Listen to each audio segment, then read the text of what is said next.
Oh, yeah.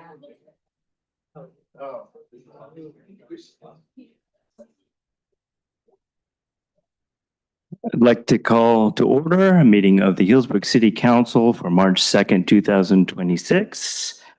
Roll call, please. Councilmember Higley. Councilmember Kelly. Here. Councilmember Mitchell. Here. Vice Mayor Edwards. Here. Mayor Herod. Here. I'll rise for the Pledge of Allegiance. I pledge allegiance to the flag, of the United States of America, and to the republic for which it stands, one nation, under God, indivisible, with liberty and justice for all.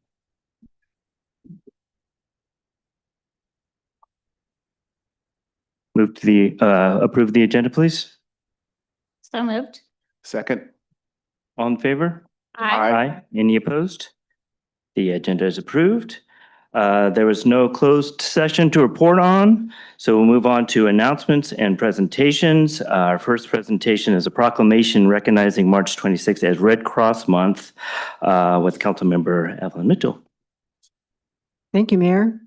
So proclamation of the City Council of the City of Healdsburg recognizing March 2026 as American Red Cross Month in the City of Healdsburg. Whereas this March, we celebrate American Red Cross Month by honoring our neighbors who make its humanitarian mission possible in Healdsburg. And every day, their acts of kindness change lives, bring relief, comfort, and hope that help can't wait. And this compassionate spirit runs deep in our community, just as it has for 145 years through the American Red Cross. And today, those who serve with the Northern California coastal region of the Red Cross light the way during emergencies, whether it's delivering shelter, food, and comfort after disasters, providing a safe, life-saving blood supply for patients facing conditions like cancer treatments, childbirth complications, and traumatic injuries, assisting military members, veterans, and their family with 24/7 global support, or empowering individuals with skills like first aid and CPR that saves lives. And these collective efforts are a powerful reminder that the strength of our community lies in our shared commitment to one another. And as we mark Red Cross Month, let's celebrate our local heroes and resolve to continue lifting each other up so no one faces an emergency alone. So now therefore be it proclaimed, the City Council of the City of Healdsburg hereby recognizes March 2024 as Red Cross Month and encourages all community members of Healdsburg to reach out and support the work of the Red Cross. Thank you. We'd like to welcome Cindy Jones from the American Red Cross to come say a few words and receive the proclamation. Welcome. Co-volunteer Gina Clemens.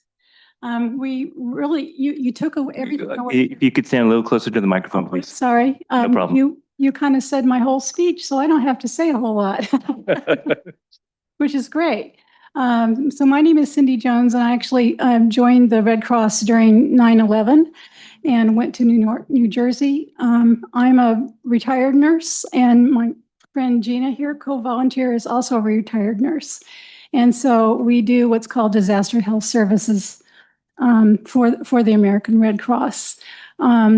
You may remember Clara Barton, who started the American Red Cross in 1881. She saw what was happening overseas with the International Red Cross, and so she brought the Red Cross to the American people in 1881 during the Civil War. There's some debate about whether or not she really was a nurse. However, 91% of the American Red Cross are volunteers. So, and 90% of the donated dollar goes to disaster response. So we don't get paid, but we do it out of a deep compassion and love for what we do, to be able to help people that are in need. We really thank you for this proclamation because, and recognition, because the American Red Cross provides a really important service to our nation. Nationwide, we're all trained the same. We can go to each other's states and do the exact same work. We also support our military by if somebody in the military's family dies or if they die overseas, we can help reconcile the families, which is a really important service that we do as well.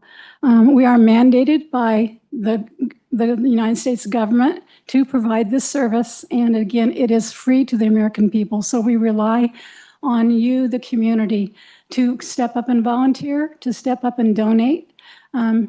Please take CPR, hands only, so that if somebody falls, you know what the heck you're going to do, okay? You don't stand there and go, oh no, I don't know what to do. It's called hands only now. We do not do mouth to mouth. So you need to do that and know how to use your AED. So we encourage that. We encourage you to donate. We also provide a free service where we install smoke alarms. And so if you need a smoke alarm or a mobile home park or a big community, we love to step in and do that. We also educate the community in things like wildfire prevention. So we encourage the community to go to the fairs and to harden their home. Makes a big difference when you follow the rules about how to keep your home safe. And make sure you have a Go Kit. Could I ask a raise of hands, everybody that has a Go Kit that they can grab? Okay. Wow, that's amazing. That's really, really awesome. Don't forget your pets. Don't forget your dentures, your hearing aids, and your essential medications and food for your animals. So we do all this with the generosity of the American Red Cross, and we really, really thank the people for that, and thank you for this. I'd like for Gina to tell you just a little bit about what she does personally, because she's an amazing Red Cross volunteer. So my name is Gina Clemens. I live in Windsor, and I've been volunteering with the American Red Cross for about the last 2 years. I started in disaster health services and have moved on to what we call DAT response. And DAT response is taking call 24/7. We do 12-hour shifts and being available to respond to any disaster at any location in Sonoma County and now Marin County. We've joined with them. So I can get called at 2 o'clock in the morning to head out to a house fire. This is my Red Cross to go bag. I have my laptop in here and my identification that I take out with me. And what we do in the sort of heat of the moment is provide immediate assistance financially to victims of a disaster. Could be a tree falling on their house that happened recently out in the Guerneville area. It could be a small house fire. It could be a large house fire. It could be an apartment fire. We recently had that down in Santa Rosa. And we assess the immediate needs of the individuals involved and provide immediate assistance. Part of opening a case, or what we call a Red Cross case, is to ask the clients whether or not they will have health needs, mental health needs, physical health needs, or spiritual care needs. And we can make those referrals that same evening, and then people reach out, other volunteers within the Red Cross reach out to them to provide that assistance. If anybody has any questions, I'd be happy to answer them. But being a Red Cross volunteer is one of the most rewarding things I've done. I'm also bilingual Spanish. And so if there is anybody here in the Healdsburg community that is bilingual as well and would like to volunteer, we could certainly use more volunteers that speak Spanish. And actually, that's a segue into volunteering. So anybody that has a passion and would like to really to work with volunteer with the Red Cross, you can just go online, put in an application. We do a background check. Mayor Harold, I just really like to thank you very much for inviting us here. And it's a pleasure for the city of Healdsburg. You guys are great. I love you. I live on Dry Creek and, been here a long time and been through the 2015, 19, 20 fires also. opening shelters and providing support for our residents. So thank you very much for this opportunity, and we really appreciate you and the City Council. Well, thank you so much for coming, and we appreciate your organization, your efforts so much. We really do. So thank you for being here. Please stick around. We're going to do a photo afterwards. I'm going to invite my fellow council members to say anything if they'd like to. But please stick around. Anybody have anything to say right now? Okay, thank you. And so we're going to move on to our next presentation, which is a proclamation recognizing March 2026 as Women's History Month. Councilmember Ariel Kelly. Thank you so much, Mayor Herod, and I'm delighted to present this proclamation of the City Council of the City of Healdsburg recognizing March 2026 as Women's History Month in the City of Healdsburg. Whereas women have always played a critical role in shaping the economic, cultural, and social fabric of our society through their participation in the labor force, working both inside and outside of the home, in leadership positions, and through creative inspiration. And the 2026 theme for Women's History Month is Leading the Change, Women Shaping a Sustainable Future, which calls upon us to confront the wide range of overlapping global challenges, including climate change, economic insecurity, healthcare disparities, and threats to democratic participation. And the story of women throughout America is the story of women of all ages, races, and cultural backgrounds who led campaigns for equality and civil rights, advanced professional and educational opportunities, founded entirely new enterprises, and contributed significantly to the arts, sciences, and humanistic causes. And Women's History Month provides an opportunity for communities to expand appreciation for the diverse contributions of women who have led and are leading sustainability efforts across environmental, economic, educational, and social justice movements, and empower action towards sustainability. And whereas Women's History Month highlights how these challenges are intertwined and how women, particularly from marginalized communities, often experience their impact most acutely. So now, therefore, be it proclaimed by the City Council of the City of Healdsburg, hereby recognizing March 2026 as Women's History Month in the City of Healdsburg. Thank you. Thank you. I'd like to welcome Gina Fortino Dixon to receive the proclamation and say a few words. Welcome. Thank you. Thank you, Mayor, council members, for this opportunity to speak today in recognition of Women's History Month. As you've heard, Leading the Change, Women Shaping a Sustainable Future is this year's theme. When I started thinking about that, I really focused in on leadership. When we hear the word leadership, we often think about titles. Elected officials such as yourselves, CEO, other historical figures whose names appear in history books. But today I want to focus on a different kind of leadership, the leadership of everyday women.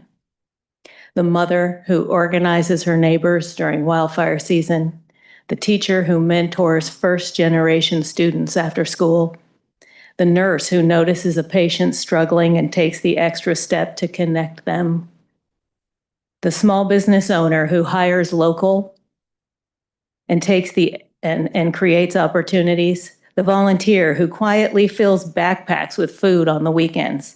These women may not always hold formal titles, but they are shaping a resilient, sustainable future in the most direct and meaningful ways. That is leadership.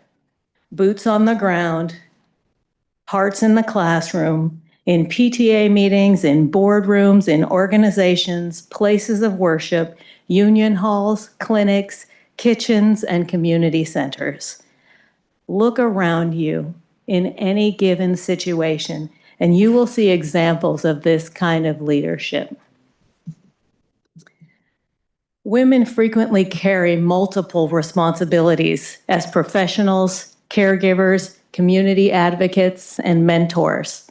Yet despite these demands, they continue to step forward when something needs to be organized, improved, protected, or sustained. That is leadership. Long before Clara Barton was the founder of the Red Cross, she was Clara who noticed someone needed support.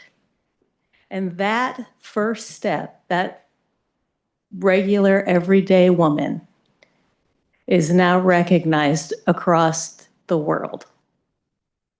In our own county, meaningful progress depends on these everyday leaders. It depends on women who advocate for safe neighborhoods, for equitable schools, access to health care, the vitality of small businesses, and environmental stewardship.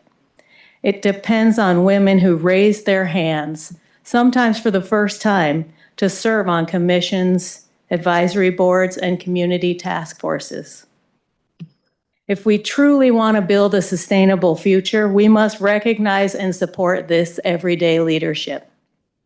That means ensuring access to childcare, promoting economic opportunities, supporting pathways into civic engagement, and creating environments where women's voices are welcomed and respected.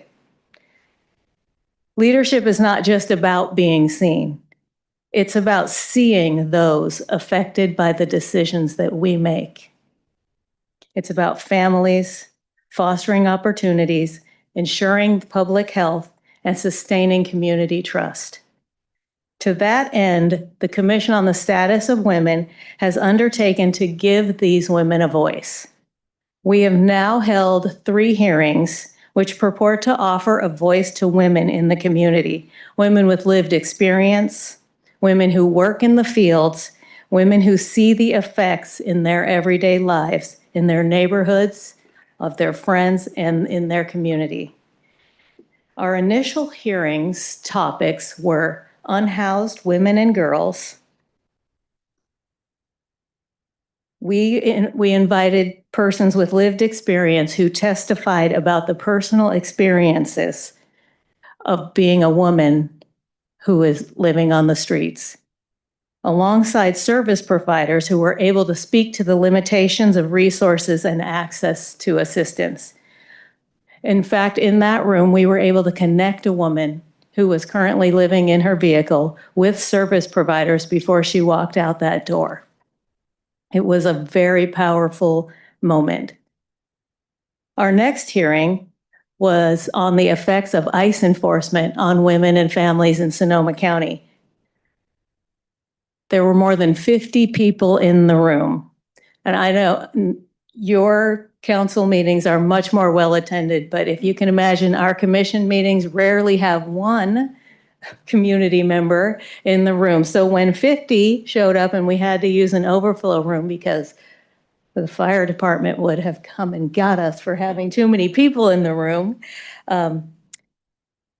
you could feel the impactfulness of that moment as those women came and told us about how the stress of wondering if ICE was going to enforce in their neighborhoods, of sending their children off with instructions of what to do if when they returned home from school, their parents weren't there, of wondering, the children wondering at school what they will do, whether mom and dad will be there. And then the hope of the service providers, the lawyers, the entire community coming together to support these families. Last 2 months ago now, we hosted Women's Access to Mental Health Care. The stories we heard were fiercely personal, and the discussion really shone a light on the need to have access points at every gateway, in schools, in community centers, throughout the workplace, through county services, and through coordinating with healthcare providers. Once these hearings conclude, the commission issues a position paper and provides that position paper to the board in an effort to inform the policy decisions that are being made and push to the front the understanding of the unique effects that these potential decisions have on women and girls. We also make these position papers available on our website to other entities and to the general public. I'd like to invite you and the communities to our upcoming hearing on April 9th, The Cost of Aging in Sonoma County. On August 13th, Violence Against Girls and Women. On August 8th, The Unique Effects and Experiences of Incarcerated Women. And February 11th, Leadership and Career Development for Girls and Women. Because when everyday women lead, communities become stronger. When everyday women are empowered, systems become more resilient. And when everyday women are supported, the future becomes more sustainable for everyone. So this Women's History Month, let us celebrate not only the well-known pioneers of the past, but the women sitting beside us today, leading quietly, steadily, and powerfully. Thank you. We really appreciate your words. Thank you very much. If you could, thank you. You could come join us for a photo and receive your proclamation, and then we'll have the Red Cross folks up afterwards, please.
Our next item is the annual Police Department update with Chief of Police Matt Jenkins. Welcome, Matt.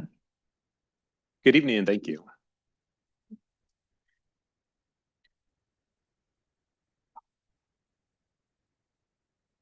All right, so good evening and thank you for the opportunity to present the Police Department's 2025 annual update. I'm going to walk you through some of our operational context, some challenges we're facing, and some of the remarkable achievements of our team. Next slide. So before we dive into the nitty-gritty details of it, I want to highlight some of the team's accomplishments in 2025, starting with reported crime being down 17%. Property crime was a large driver to that. In those areas, we saw burglary down 71%, vandalism's down 69%, auto thefts down 67%. During the year, we also had low levels of use of force with only 5 incidents and more than 18,000 police contacts.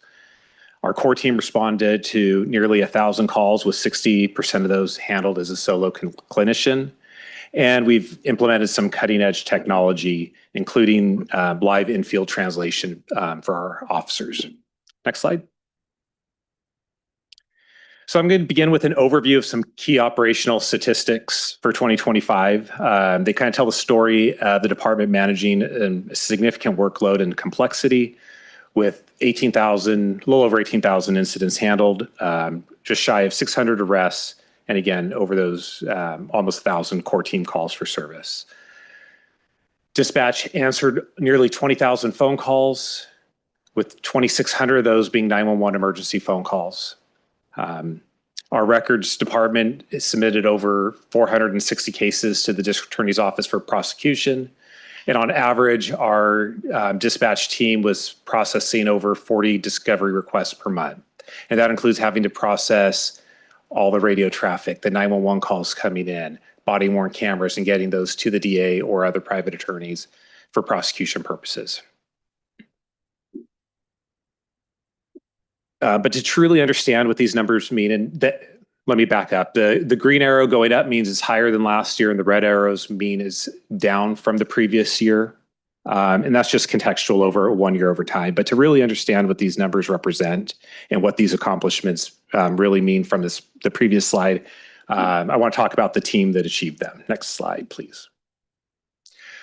So staffing is our most important resource in the police department, and it's also our most critical challenge. Those accomplishments, they were achieved under some extraordinary constraints in 2025. If you remember the presentation I gave last year, I talked about some of the staffing challenges that we anticipated, and those came to fruition with some other unexpected challenges through the year. As we sit here today on March 2nd, 25, we have 13 effective patrol officers and 3 effective dispatchers available for duty. What that means is how many positions we have filled, minus those that are in training or on some form of leave. So we're operating at just 72% of our authorized level today. In dispatch, we see 3 effective dispatchers, just 50% of our authorized strength. It's our lowest level in over a decade and creates some operational challenges, not just on the dispatch side, but on the patrol side, with limited availability for vacations, increased overtime, and reduced capacity to handle simultaneous emergencies. I also want to take the opportunity to acknowledge additional professional staff members, including our records supervisor, police technician, our part-time parking enforcement and code enforcement officers, emergency response coordinator, and our LMFT, our licensed clinician on staff, who are force multipliers and allow our sworn and dispatch personnel to focus on other core public safety functions. So when I showed you the accomplishments in the previous slide, 17% reduction in crime, 71% decrease in burglaries, those were not achieved by a fully staffed department. They were achieved with a department that looked like this for much of the year. So I just ask that you keep these numbers in mind as we go through some of the next slides, because it'll give additional context to the numbers we're talking about. Next slide.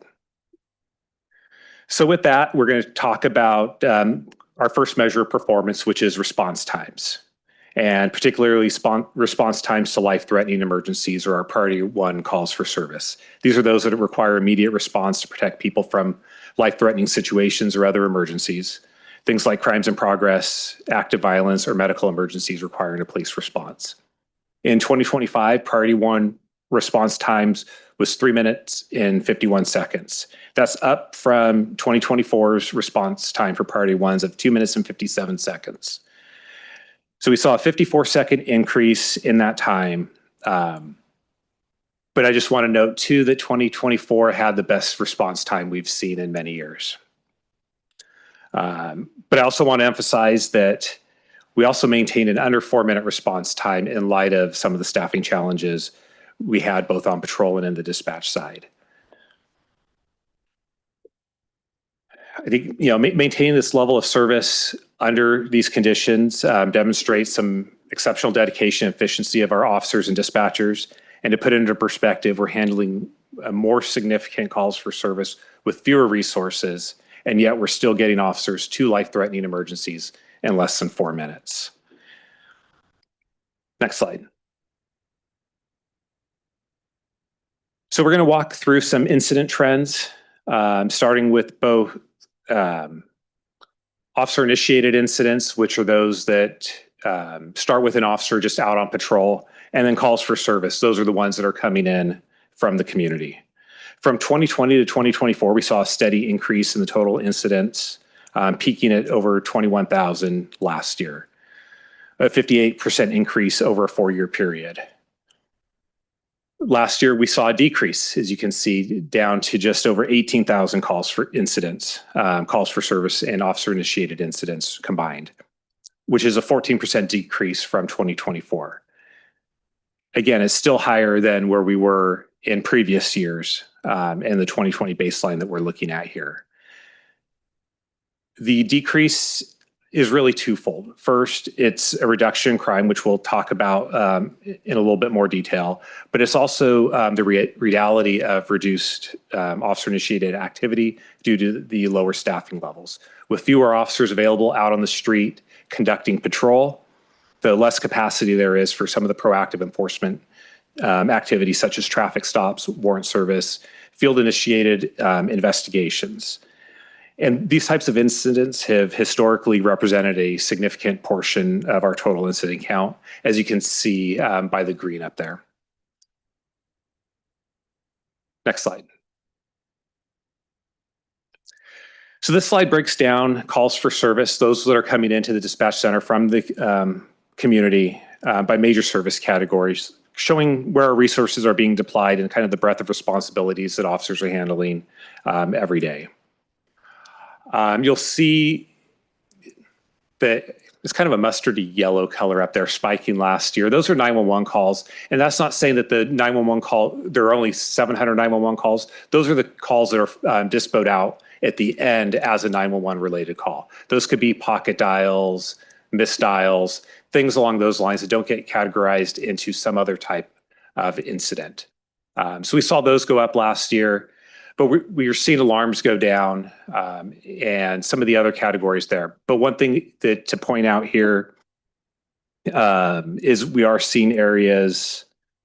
I'm sorry, let me go back. I was going ahead of one slide. So some of the highest volume categories, some traffic related welfare checks, theft and property crime and disturbances. And next slide. So we're going to transition from the incidents coming into outcomes, being our crime rates. And this data is derived from information that we submit to the FBI through the National Incident-Based Reporting System, which is a comprehensive way of capturing detailed information about each case, including victim demographics, offender characteristics, relationships, property loss, and many other factors. This provides a much deeper analysis than what we had prior to 2021 when we transitioned over from the uniform crime reports.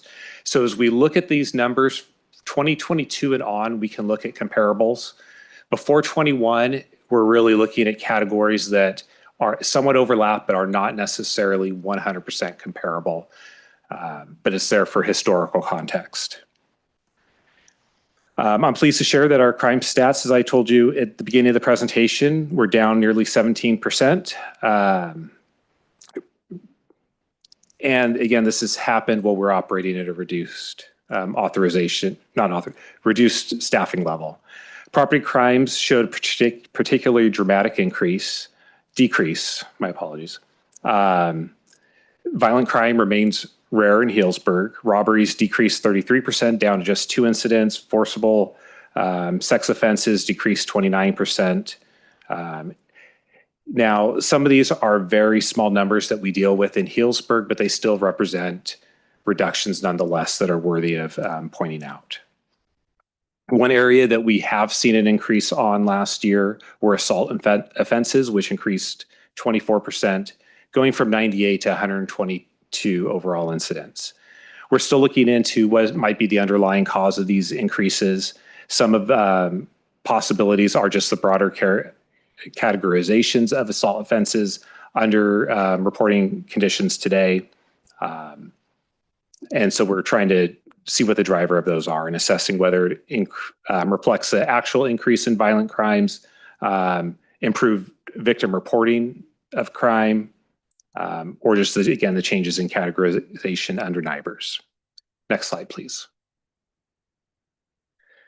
So breaking it down into what this all means from a trend level, again, property crime down. Our larcenies, thefts, burglaries, vandalism, all those are down, as I mentioned earlier. These are transformational improvements that have a direct impact on quality of life for people in our community, right? These are the typical offenses that most people in Healdsburg may fall victim to. I believe some of these successes are a reflection of our community partnerships, people reaching out and calling us when they see suspicious activity happening, use of technology, including ALPR technology for vehicle-related crimes, and just proactive policing by our officers.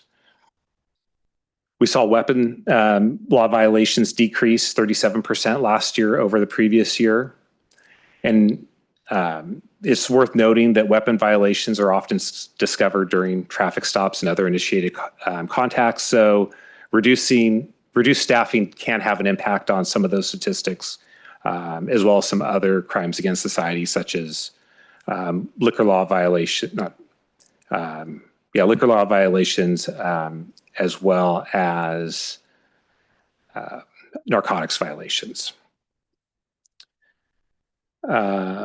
We are seeing, again, the increases in assault offenses. Counterfeiting and forgery also increased last year, as well as family offenses. And those go back to some of the domestic related incidents and other family violent crimes that fall into that area. Next slide. So one of the most important measures of police professionalism is how rarely force can be used. This slide tells a powerful story about training, restraint, and professionalism of our officers, especially under the pressure of reduced staffing. In 2025, we only had 5 incidences of use of force, which is our lowest in the last 6 years. And that was out of almost 600 arrests, which is less than 1% of the time when we had to arrest someone, force had to be used in order to get that to happen. When you consider the over 18,000 contacts, force was used in less than 3 1/100ths of 1%. That's a 44% decrease over last year, and again, the lowest rate in 6 years. Pursuits also just decreased from 9 to 5 last year. Well, we can't decide when someone's going to stop when an officer makes a traffic enforcement stop. We are continually committed to balancing that person's apprehension with public safety and using tools and technologies where we balance that safety to be able to, and also being able to find them and apprehend them later. These outcomes reflect sustained training, oversight, and a strong emphasis on de-escalation. It is important to note that every use of force incident and pursuit is reviewed by a supervisor, the lieutenant, and myself. Next slide. The core policing team, I think, represents one of our department's most successful innovations and has been a proven model in how we can address some complex societal issues. As you know, it launched in October of 2021, and it was initially conceived as a co-response model pairing a licensed mental health clinician with a police officer. However, over the last 2 years, as I've reported, we've operated this as a solo clinician response because we haven't had an officer to be able to assign into this position. And we found that the solo clinician model is highly effective for handling the types of calls that they've been handling. Last year, 942 calls for service were handled by our clinician, and with 60% of those were handled as a solo responder without the need of a police officer responding as well. And the majority of these were proactive contacts, meaning our clinician is engaging with community members before a crisis occurs, building relationships, connecting them with resources, and preventing situations from escalating to the point where police intervention might be needed. In practical terms, this means that all those situations could have been contributed to resolving situations without the need for a police response and having that many fewer calls that our patrol officers had to respond to. Next slide. So technology is really transforming policing, and Healdsburg PD has been strategic in adopting tools that help us address our staffing challenges while improving service to the community. I think one of the most meaningful technology improvements we've implemented this year is the ability for live translation in the field through our Axon body camera system. Officers can now communicate in real time with community members who speak languages other than English directly in the field. It helps ensure that language is not a barrier to receiving service from our members of our department, reporting a crime, or getting help during an emergency.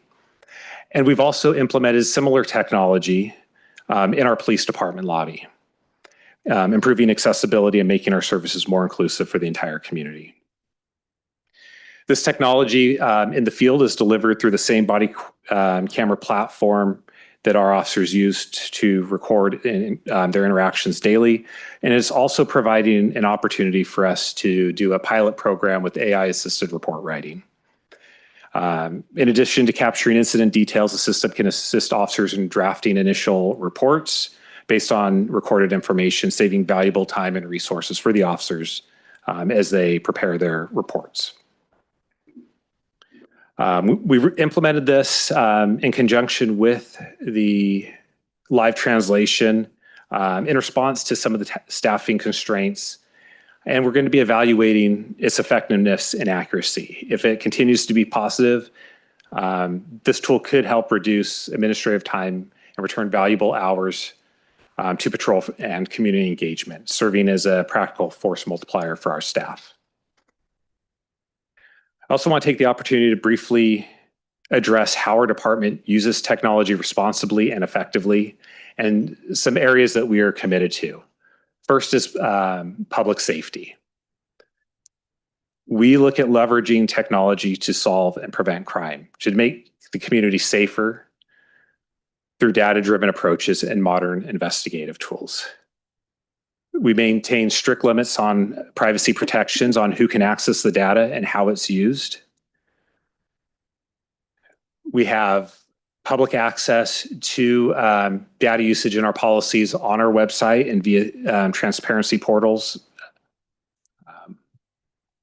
and adhering to California law and department policies without exception for legal compliance.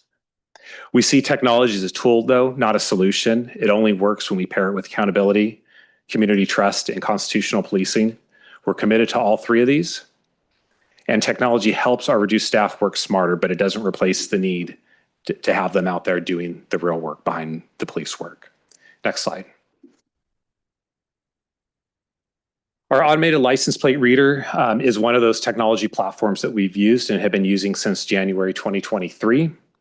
And it's become an invaluable investigative tool that we use while maintaining strict privacy protections.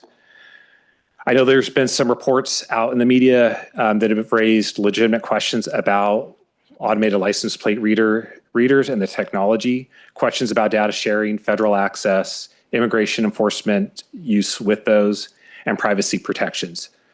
I want to assure you in the community that we hear these concerns, we share them, and we take them responsibility, take them seriously as a police department. The city operates 11 ALPR cameras at the ingress and egress points. I know there is some information on the transparency portal with Flock that shows this number is 26. I assure you that it is 11. The 26 cameras includes the public safety cameras that council authorized about a year ago. Those include those cameras as well in that number of 26, those 11 ALPR cameras. As we look at uses for the ALPR cameras and some results from those, I've highlighted organized retail theft arrests, kidnapping case, burglary cases, and pursuit suspect identifications. And I think it's worth noting that this is a tool that makes officers' work more efficient and effective in helping them solve some of these crimes. And to highlight with the kidnapping case there, if everyone can remember, about mid-year, the police department reported that there was a kidnapping at Gibbs Park. Someone who had stopped to use the restroom there was kidnapped at gunpoint. Officers were able to use the Flock technology to immediately confirm and identify the last known location of the victim's vehicle as it fled with a victim's husband in it. This allowed officers who were working to focus on the crime scene and the victim on scene rather than trying to have to find and look for the outstanding victim and the suspects. They were able to relay that information to allied law enforcement agencies in the area who were able to quickly locate the suspect vehicle. Ultimately, they were able to apprehend both suspects and get the other victim safe. And up there, I have a link for the transparency portal for LPR cameras. That's also linked off the police department's website for anyone who would like to take a look. I know there's probably a lot of additional questions on ALPR technology. What I would suggest, if council does have questions there, since this is not an item that is necessarily agendized for council discussion tonight, it'd be something that we would be happy to bring back for a more formalized discussion later, if there's a desire to do that. Next slide. The Racial Identity and Profiling Act, or RIPA, was enacted in 2016, requiring law enforcement agencies to collect and report detailed data on all stops. And stops is defined as police contacts where the person is not free to leave. So detentions, investigative stops, not just traffic stops. So for every stop, we're required to collect over 25 data elements, including perceived race, gender of the person stopped, the reason for the stop, the outcome, and whether the officer knew the person's race before the stop was initiated. The purpose behind this legislation, one, was to hold us accountable to our community and to allow to identify and address any patterns of bias in policing practices. And it's something we take seriously and we look at on an annual basis. Last year, we had over 2,200 contacts that met the definition of a stop, which is a 35% decrease from the prior year. And again, this is directly related to officer-initiated activity and reduced staffing levels on the street. Next slide. This slide shows the racial breakdown of people who are contacted as part of the RIPA stops. What's important to note here that in a vast majority of our stops, over 98%, officers did not know the race or gender of the person they were contacting prior to the stop. Officers responding to behavior violations and calls for service where they just did not know this beforehand. Next slide. Here's an additional breakdown for gender, which is something we've typically been seeing over the years. We've been contacting this. It's usually about a quarter, 3/4 male, female. And then a breakdown of non-moving violations, and equipment violations. Again, all of these data points have been fairly typical over the years. Next slide. I want to take an opportunity to once again highlight the police department's role, or more accurately, our lack of role in immigration enforcement. This is something I hear over and over from our community and as a concern and what our role is. The police department does not make inquiries about immigration status or engage in immigration enforcement or detain individuals based on federal immigration violations. That status is irrelevant to us and how we provide our service. That's our policy, but it's also state law. California Values Act prohibits local law enforcement from using resources for federal immigration enforcement. We do not assist ICE. We do not check immigration status. And this matters to us because we need every member in our community to feel safe in calling the police when they're victims of crime or if they've witnessed a crime. If people fear calling us will result in immigration consequences, they won't report crime, they won't cooperate with investigations, and criminals can continue to victimize some of our most vulnerable residents. Next slide. AB 481 is the military equipment policy, is the legislation that requires the council to have a military equipment policy by ordinance, which we did in April of 2022. We're also required annually to have that renewed and reauthorized, which is part of the consent calendar item tonight. The police department maintains 3 categories of equipment, being drones, 38 and 40 millimeter less lethal launchers, and their associated munitions. Next slide.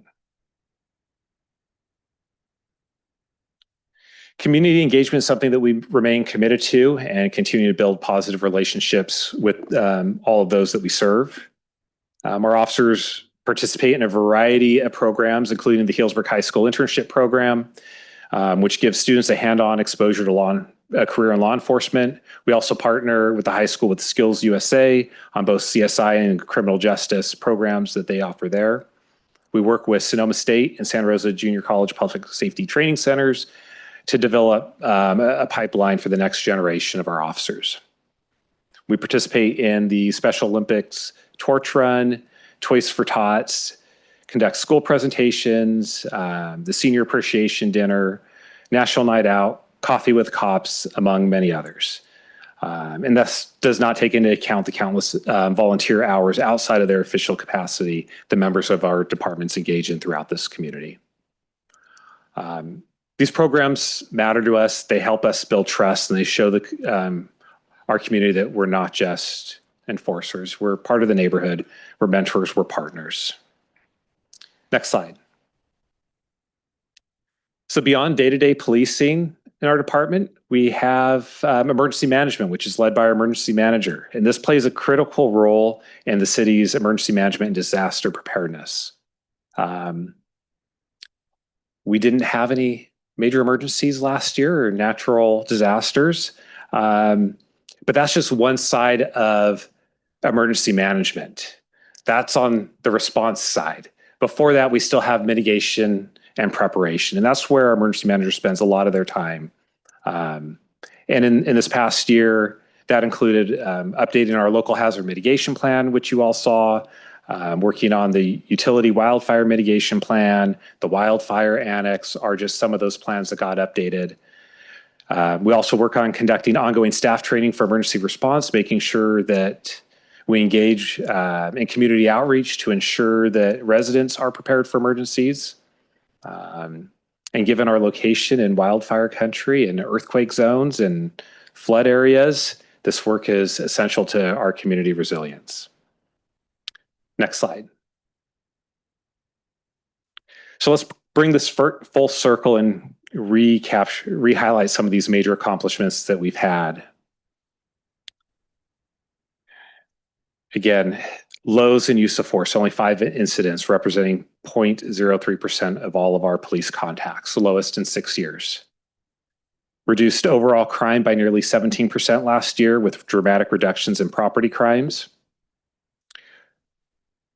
Our core team has continued operating at that solo clinician level and is freeing patrol officers to focus on their traditional police matters, but we're seeing a great success in the work that he's performing out there with those populations. We hired 3 new police officers, Lupita Turbe, Christian Garcia, and Omar Nuno, a dispatcher, Kayla Neal Grant, to fill some of our voids. I note up there we had over 700 applications received combined for both police officer and dispatcher positions. Needless to say, there's no shortage of applicants who want to work or who are putting in applications for these positions. Our challenge, though, is finding high quality applicants who are the right fit for Healdsburg and who can pass a background check. That remains the challenge that we're facing today in filling our positions. We've implemented cutting edge technology, including the live translation services and piloting the AI report writing programs, which are helping us to work smarter and with fewer people. And we've done all this with a 35% increase in incident volumes over 5 years ago, while maintaining response times in under 4 minutes and continuing all the different community engagement efforts that our staff is doing. I think all these accomplishments really reflect on the dedication and professionalism of every member of this department. And I do want to make sure that they know that I'm proud of all the work that they've been doing out there. Next slide. So looking ahead to 2026, we have priorities in several areas. First and foremost is stabilized staffing. We need to address the vacancies that we have in dispatch and in patrol. It's not sustainable to continue to operate at the levels that we're operating at. So We're spending a lot of time and effort focusing on those and recruiting and getting high quality people in and working. Second is expanding our wellness programming. Wellness is not just about taking care of the officers. It's about ensuring that we have healthy, resilient officers capable of making good decisions under stress and serving this community effectively over the totality of their careers.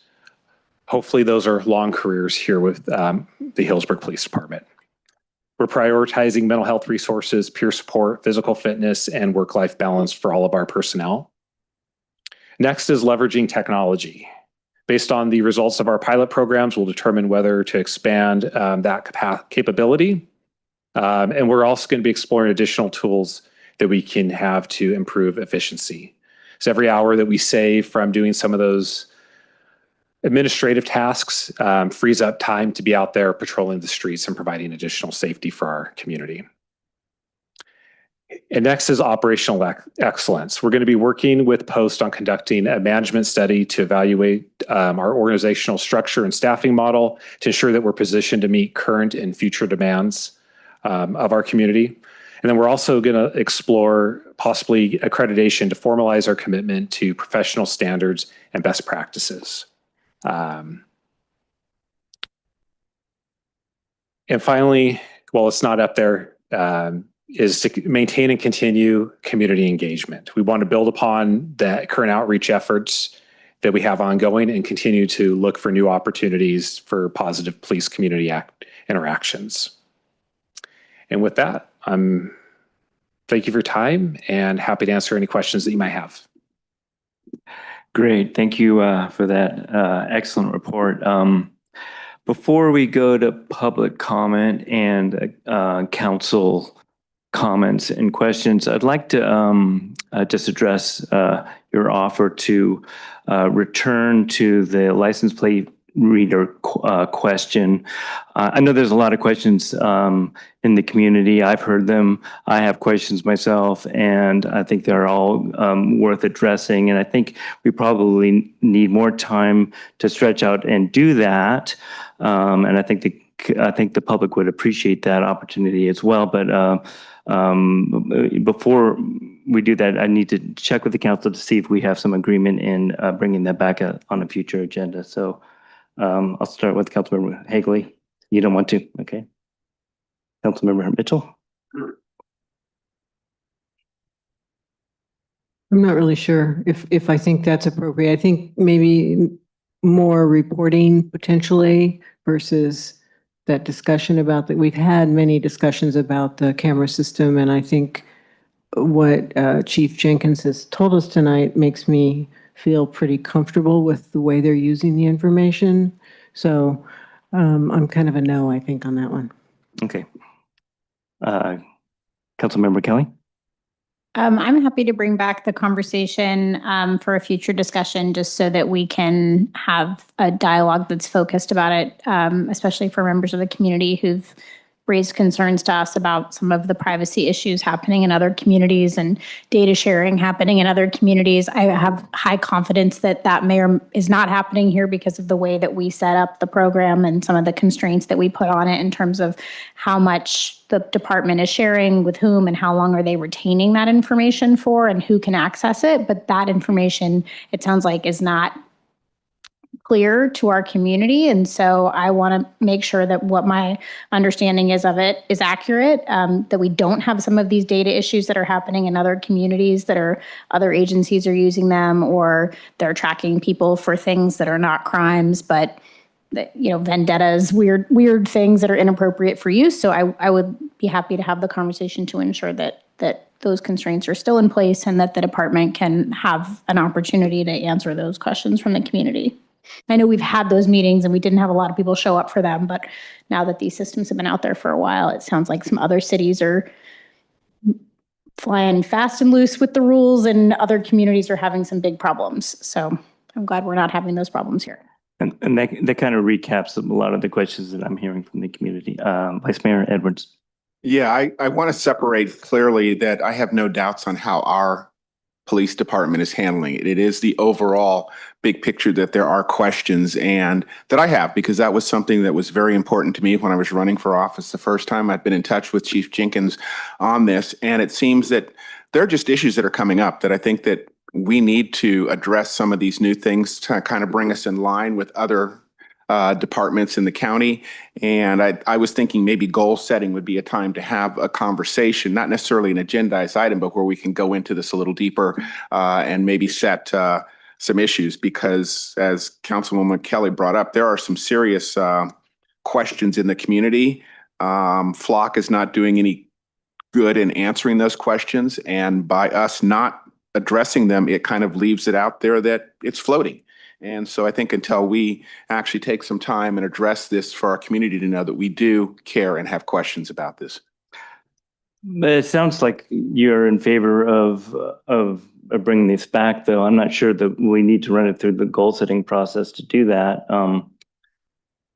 I think in an informal thing, we could get through it quicker than an actual fully agendized meeting issue is how I. Yeah, I would disagree with you respectfully, because I think we need to have the broader public input, and that's really what I think putting this on an agenda would accomplish. Whereas with the goal setting, you're not going to have the sort of engagement that we would normally would on a regular meeting. Well, in looking at this for 3 years, it's been the Ron and Ron questions. So I haven't gotten I've gotten really detailed response. I've been very aware of this throughout the county, throughout the state, throughout the country on that. And I don't know that, this is the third time we've talked about this, and we've only gotten questions from myself and another member of the community. I know that our police chief has done these military use meetings, and I go to see what the presentations are, and they're always very good, and I'm the only one in the room. So I don't know if I want to I feel that I could use our council time better at goal setting, where we could do it, than rather taking, unless we have unless there's not I'd leave it up to the city manager, but I don't know if we need to actually agendize that at council. City manager, do you have any comments on that? I think it really comes down to what the council is looking to accomplish in this conversation. If it's really a presentation, what I'm speculating is a desire from the council, or at least some council members, is a presentation from staff on our understanding of the concerns that are out there, the configuration we have, our policies in place to use these systems, the controls that we've put on the system. To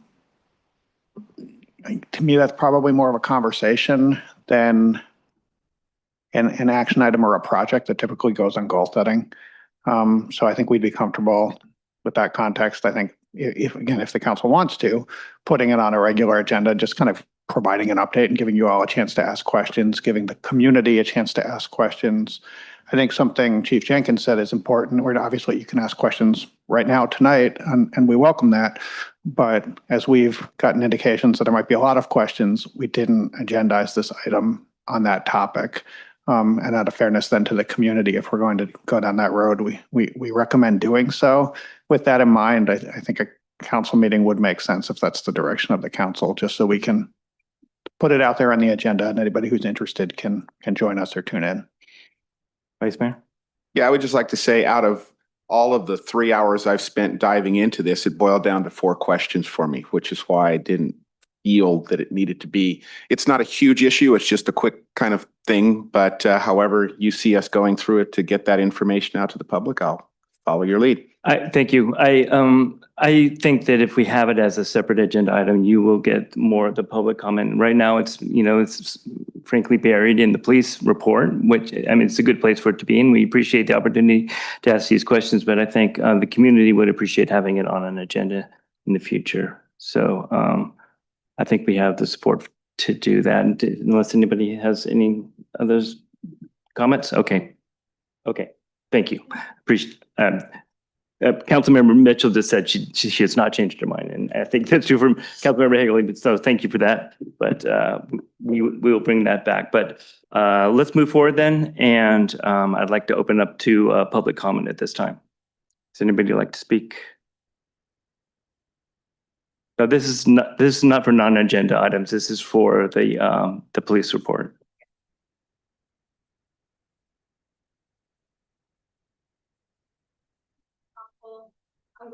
We're reviewing with the police department the update for the year, especially upcoming issues. I wanted to introduce the upcoming issue. My name's Adina. I am the issue. I'm about to be an issue since you guys can't respond to emails. So it'll make more sense after my next comment during non-agenda items. I will coordinate it with the chief, but I will be exercising my First Amendment rights. And last time that happened, you did need a large police presence because this community is extremely racist. You guys are corrupt, and I don't care for it very much. So your community is so upset with the current leadership that the cannabis industry actually paid me over $1,000 just to drive down here today and have these conversations with you. So thank you to law enforcement. Thank you for respecting my rights. We will coordinate accordingly.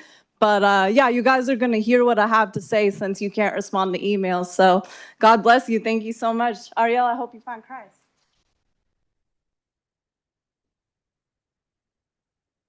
Welcome. Thank you. I'm taken back by the comment that just happened. That was pretty upsetting to hear someone come up and say something like that. Having lived here for a long time, I disagree very much. Thank you for the report. Thank you for agendizing what you just suggested is important to do right now. I think the community deserves to have a separate item for what you just referred to, Mayor. And I just thank you so much, everybody, for your patience in these times of conflict and unnecessary hostile comments. Thank you so much for leading us and for keeping us safe. Thank you. Is there anybody else who'd like to speak or public comment, please? All right, I'm going to close public comment now and bring it back to the council. Who would like to speak first? Councilmember Hagley? Yeah, I just have a couple comments. First, I just want to thank you for, first, congratulations to your senior daughter who was a lady hound that won the championship last night. And it leads to my comment about seeing our police officers in the community. Going to the school events or going to any of the events in town, we see our officers around. You're part of the community. And I think that really ties into one of your final slides. That there is that trust with the community, and I really appreciate it. And the other thing I wanted to say was, kind of in the discussion about agendizing things, I kind of want to hear, you said you had 4 questions. Maybe we can just ask them here. I'd be curious if that's what you were looking to do or no. No, I'd rather, since we've already brought it up, that it will be discussed as an agendized item to the public that has gotten out there. So I don't want to take that away from the public to have that opportunity. Okay. Thank you. Okay. Councilmember Kelly, would you like to go next? Sure. I just, I have a difficult time responding to the chief's report when someone is saying something so blatantly anti-Semitic time and again about my religious identity. As a Jewish person of faith, having someone continue to reference Jesus Christ at me is anti-Semitic, inappropriate, and completely uncalled for in this chamber as we discuss Healdsburg city business. This is the 5th or 6th time this has happened this year. It continues to happen. It is harassment. Thank you, Chief. Appreciate the report. I know that we've had a number of staffing challenges and recruitment challenges, which are not unique to the city. But I do see and have heard from members of your team the stress that they are under to continue to perform for our community at such a high level, but with reduced staffing. And I think we all in various parts of our lives have been asked to do, more than we signed up for. And I think given the requirements of the role that we're asking our department to play, and in addition, their well-being and their mental health and their wellness, just ensuring that the police department staff knows that we care about their well-being, that they play an important role in this community. And, there is no, magic recipe for how do we recruit and identify when so many other law enforcement agencies are also struggling to recruit in this community. And I know how much time and energy you, as you mentioned, finding people that are the right fit for our department that can pass a background check and so on and so forth. So thank you for continuing to push forward with trying to fill our vacancies. And I know this is an annual conversation that we have about vacancies within the department, and it is seemingly not getting a ton easier, but I appreciate all the work that you guys are doing. And I think that even though we've had staffing challenges, the morale within the department and the level of support and kind of being a part of the Healdsburg family, you can definitely sense that when having conversations one-on-one with members of your team. And I think that stems from leadership. And so thank you for the work that you continue to do. And please extend our appreciation to the officers and our dispatch team and all of those who are working around the clock in this community. So thank you. I think with respect to some of the other, you had mentioned some of the assault crimes that were going up. And was that the two separate items on that graph? It was like there was two classifications for it and added together as in the aggregate is what the number was you were stating? The two that were going up in that slide were simple assaults and aggravated assaults. So combined, those were going up. Correct. And do you have a sense that some of the decrease in the reporting, do you have a feeling, where that might be? We're seeing less crimes reported. Any reason why you think that's happening? Do you think there's less crime happening? I guess maybe is the better question. So that's the difficult thing with crime numbers, right? We only know the crimes that are reported. The numbers that aren't are what are referred to as a dark number. And there used to be a survey that was a National Crime Victimization Survey that would randomly call people and ask, were you a victim of a crime? And that gave us kind of what those dark numbers were. Those surveys aren't being done now. So we really don't have what that current dark number of crime really is. So I don't think that we're seeing less people report crime out of fear of immigration enforcement or some of those other stories that you hear out there. I think part of it truly is just a reduction in some level of that property crime going on. Most people will call us if their bike is stolen or if their purse is taken from their unlocked car while they're at the grocery store. We get those reports, and we're seeing those go down. Great. Thank you. Councilmember Mitchell. Thank you. Yeah, congratulations on the basketball thing first. I can take no credit for that. I was just there a little stressed out. Okay, yeah, I can only imagine. I also wanted to congratulate you on the accomplishments. Getting with the staffing that you have, and obviously your officers and you are really professional, working hard, and keeping our city safe. And certainly I appreciate that. There's that feeling throughout the city that it's a safe place. And I wanted to also mention about the outreach that you do, the coffee with the cop and all that. I think in this day and age, especially where I think it's unfortunate because I think police officers got kind of a bad rap in 2020 with George Floyd thing. And then, worked really hard to build community relations that we always had in this community, but even more so.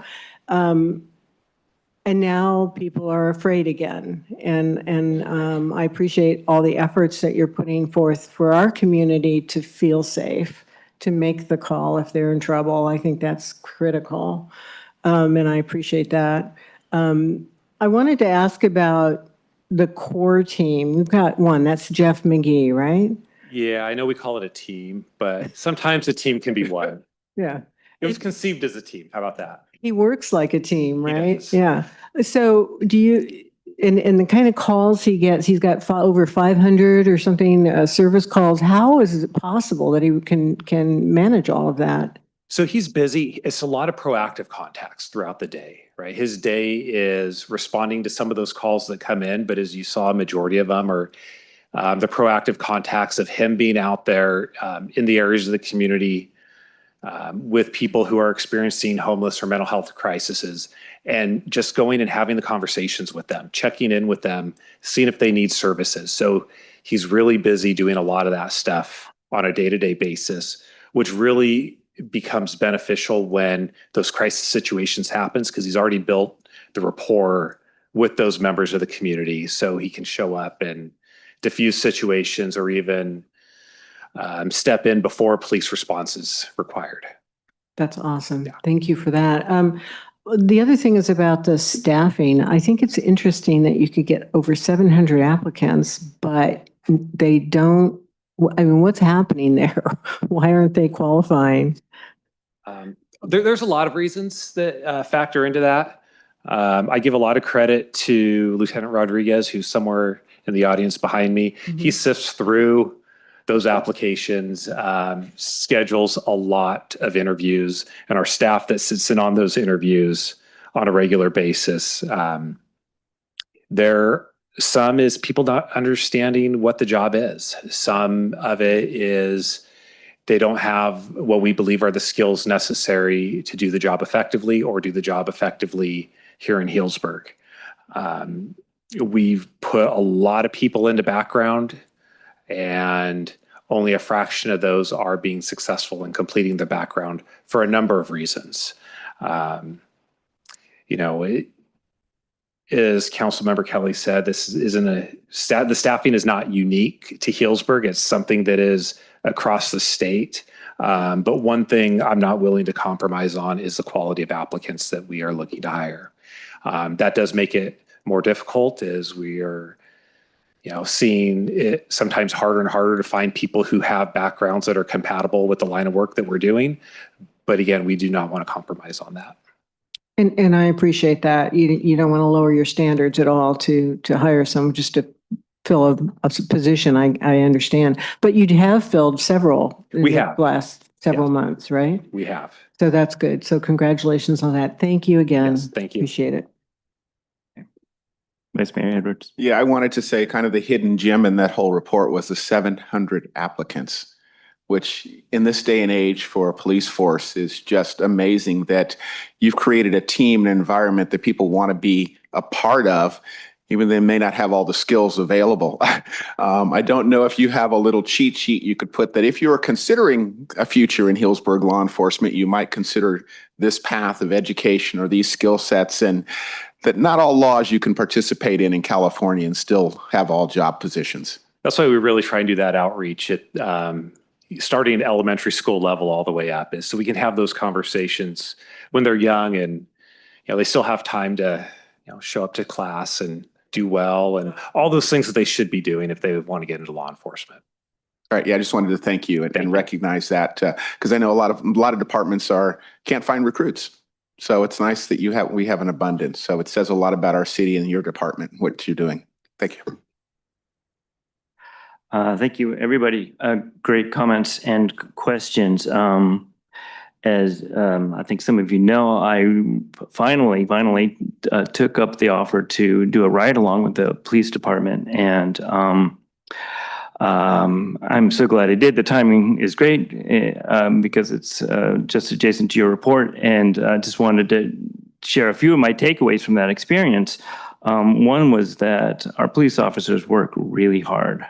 They stay busy, and it's a big responsibility, and they shoulder it with a lot of energy and enthusiasm, and I think we should be very grateful for the attention that they put on our community every time they go out there. The other thing that I noticed was they really do have a connection to this community. They know the people, they know the situations, they know the places. They know where situations can happen, and I think that really serves them and us as a community very well. So I think that there's something unique about that, and as Councilmember Higley said, the fact that so many of you are present in our community on and off duty is really meaningful to us. So thank you for that.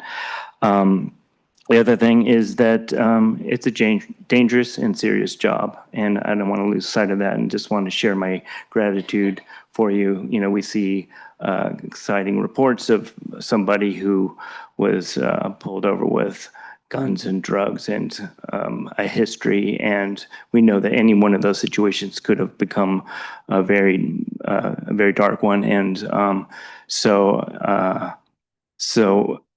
once again, our gratitude for taking on this very serious work of keeping us safe. I take great pride and I relish the opportunity to brag about our police department, but I think the success that you're seeing and that you're reporting on now really reflects on the professionalism of the whole department, on its diversity, on its connection to the community and its leadership. So thank you, Lieutenant Rodriguez back there. I see you. And everybody really are grateful that Healdsburg has a police department that we can really be proud of. And I'd be remiss too if I didn't acknowledge our dispatch supervisor who's going through all the dispatch applications as well. So she's out there somewhere and she sifts through a lot of those dispatch applications. So yeah. I kind of feel like ending on that note, but I do have one question, and that's I know on the county level, the emergency management team is looking at ways that they might respond to social unrest, you know, having witnessed what happened in Minneapolis recently. There's an effort there to use their tools and their skills and their outreach in situations like that. And I think probably if something like that were to come to Healdsburg, we would be partnering with the county pretty tightly with that kind of stuff. But is that something that's part of our emergency management platform? It is, but not in the context that you're describing. The counties, what they're working on is really at that social service level. And being that we're a local municipality and we don't have social service departments, health department, behavioral health, those positions, they're really focusing on that. If we had unrest, we would respond to it in line with our civil unrest procedures. And then we would leverage the county with all those other resources that they'd be bringing in and work in conjunction with them. Okay, thank you very much. Okay, if I don't see any other comments, Do the ride along at night. yeah, do the ride along at night. Okay, well, I would like to do another one, so maybe we'll do it at night. So, okay, great. All right, well, thank you so much. Really appreciate it. Okay, we're going to move on now to city manager reports. Thank you, Mayor. I have one announcement and then a whole bunch of calendar reminders for you all this evening. First off, want to share, if you haven't seen it, that this city is partnering with the 49ers to bring flag football to Healdsburg for, I think, the first time. This is a program that'll be open to boys and girls ages 3 through high school, taking place on Sundays starting in mid-April and running through June. Obviously, another fun, innovative program from our community services department.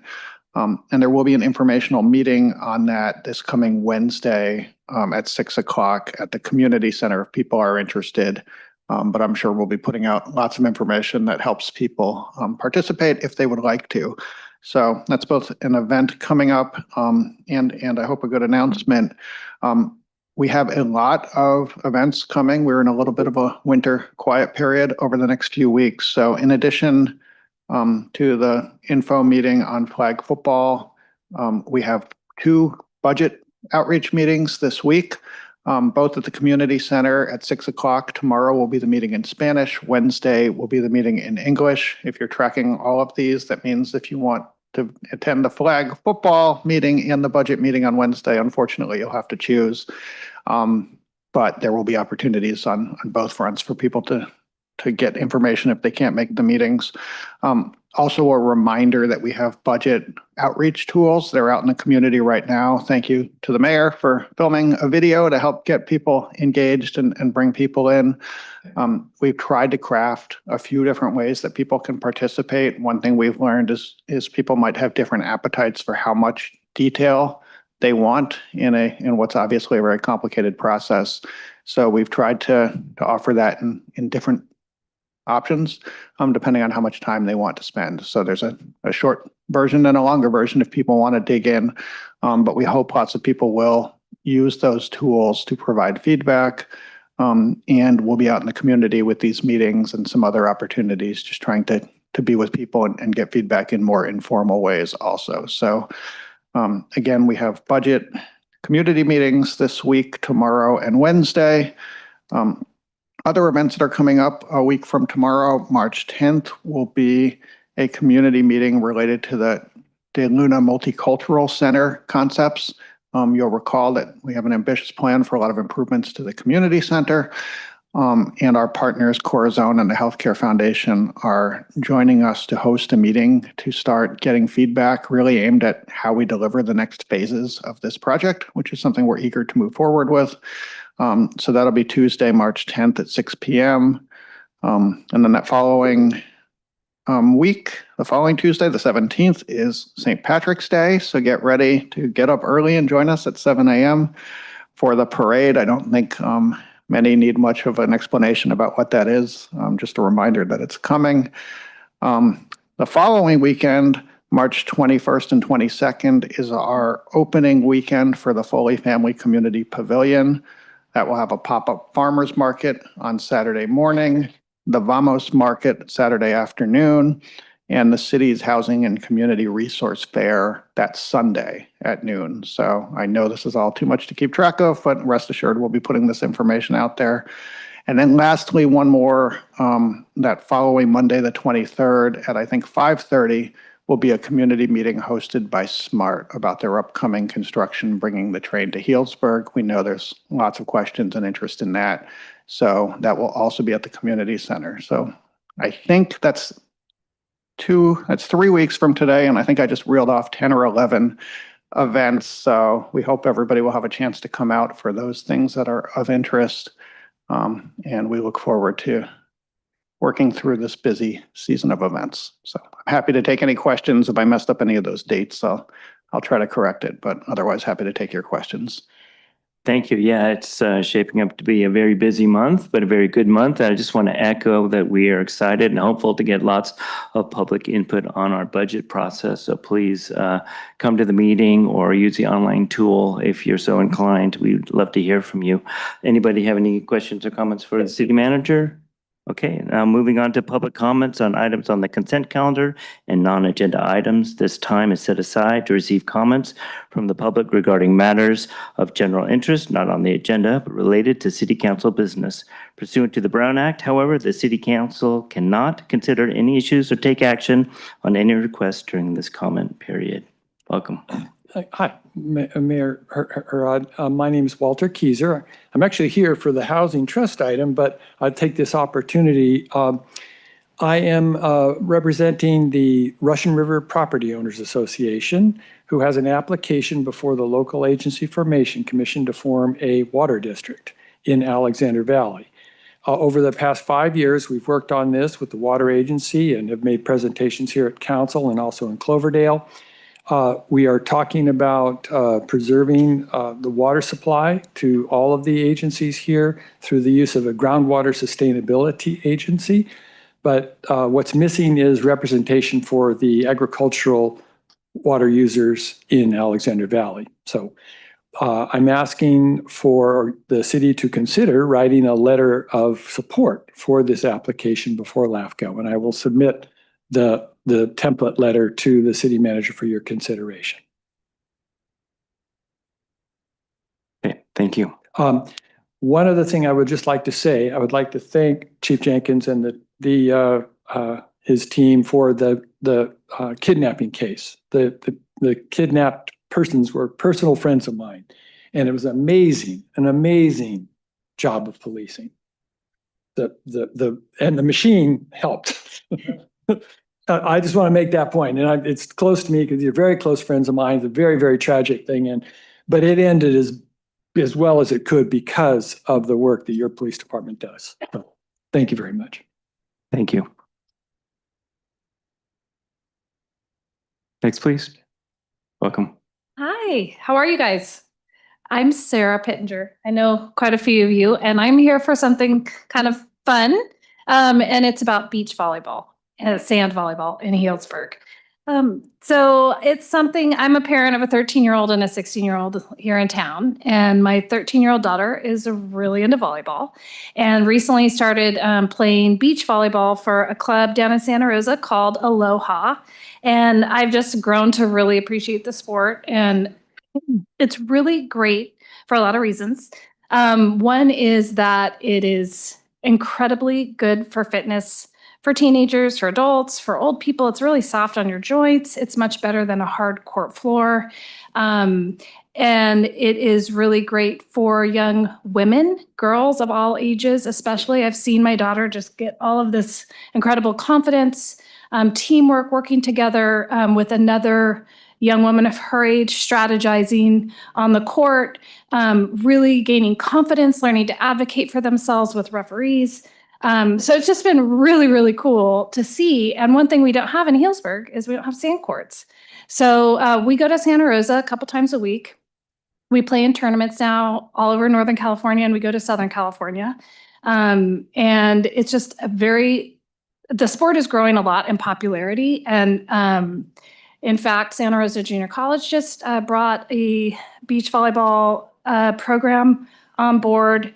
A few of the young ladies from Aloha Beach Volleyball Club have gotten, they're now playing D1 college or committing to D1 schools in California. So it's really becoming more and more important. But there's just so much more beyond that. I mean, just watching these girls and women of different ages play together, it's just really empowering. And I also am the mom of a teenage son.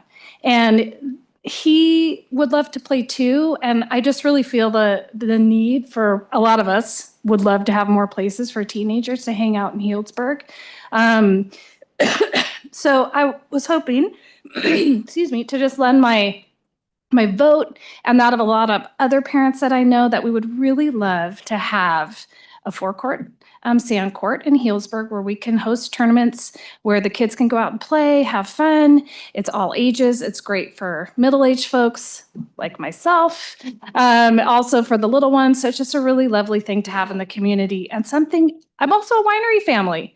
So we would love to have another reason for people to come to Healdsburg beyond just the wine region. And seeing these tournaments play out in other areas, it's just incredible to see families, young people from all over coming to regions to play this extremely wonderful, natural, low impact, sustainable sport. So just want to put that out there. Thank you, guys.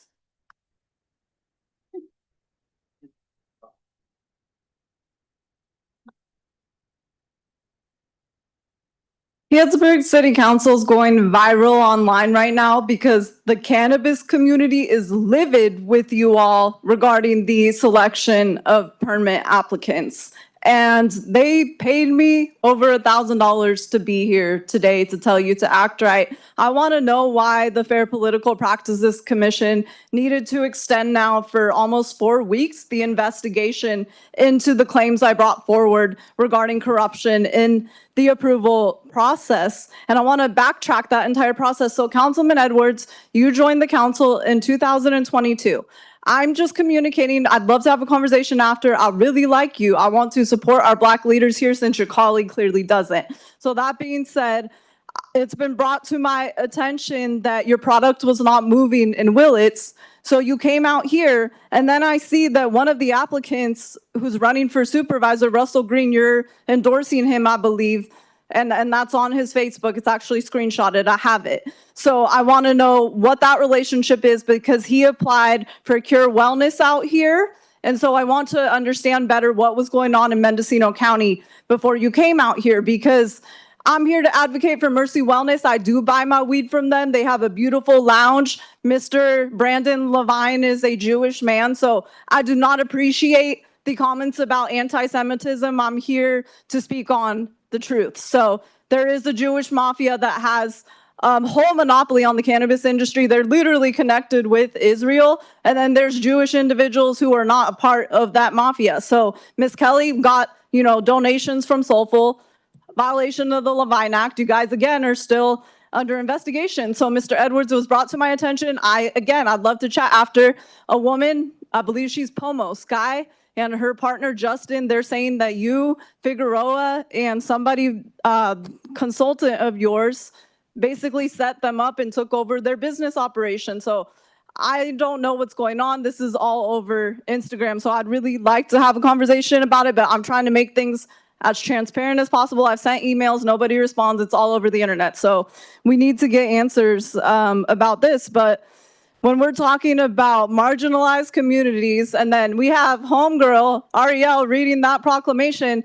I was in your lovely Alexander Valley recently, sitting there reading to try to advocate for water rights for our Native American brothers and sisters. And guess what?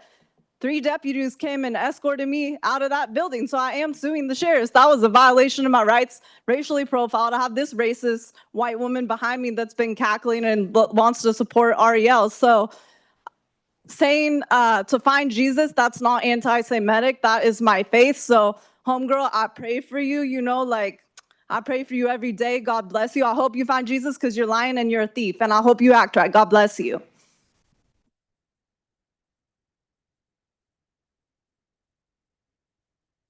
I just want to open up by saying this is my first council meeting for 2026, and I wanted to just mention that I have some blood oranges on the counter that I brought from my home that I live in Healdsburg, and I pay a lot of taxes, and I'm glad to be here right now, right this second, to calm it down and to talk about what matters.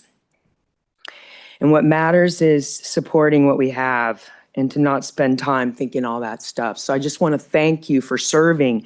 I want to thank you for hiring Ray Hawley to be our town's messenger again, because every time I go on the news to look and see what's happening in my city, I have a familiar face. So I appreciate the communication piece that was put together in the last few months. I also want to stay in this. I want you to stay in this. I want you to stay positive. I don't think we always agree, and I don't always support what's up here. And I am racist. I'm racist, and so are you. I'll go there later if you'd like to meet me. Okay, then you're not racist. Thank you. So this is my turn now. This is my turn.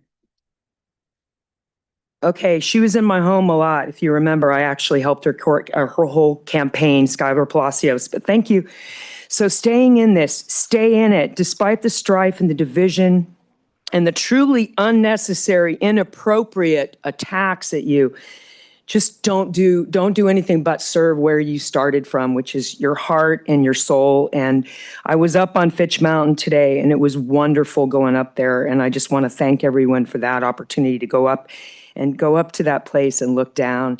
Mayor Herod, thank you. I appreciate you. And Mayor Kelly, when you were our mayor, I remember telling you how much I appreciated the way you ran a meeting and the way you shine. And I don't always agree with you, you know that. But I definitely appreciate you all. And I want to bring it back to that, because this public comment can be under the guise of First Amendment rights. But having served and sat where you sat, don't worry, you got this, okay? And we're going to always have a lively discourse, but we don't have to be rude, and we don't have to publicize lies about people and intentions. And just relax, because I live here, and this is a very big moment right for me, because this is my public comment. I get to speak without being interrupted. We listen to you, you listen to me. That's what happens in democracy. I taught for 38 years in Santa Rosa City Schools, and I definitely get turn taking as a teacher. So thank you for serving. The blood oranges are to show that there's juice in the world, and it sometimes comes out red, but red doesn't have to be negative.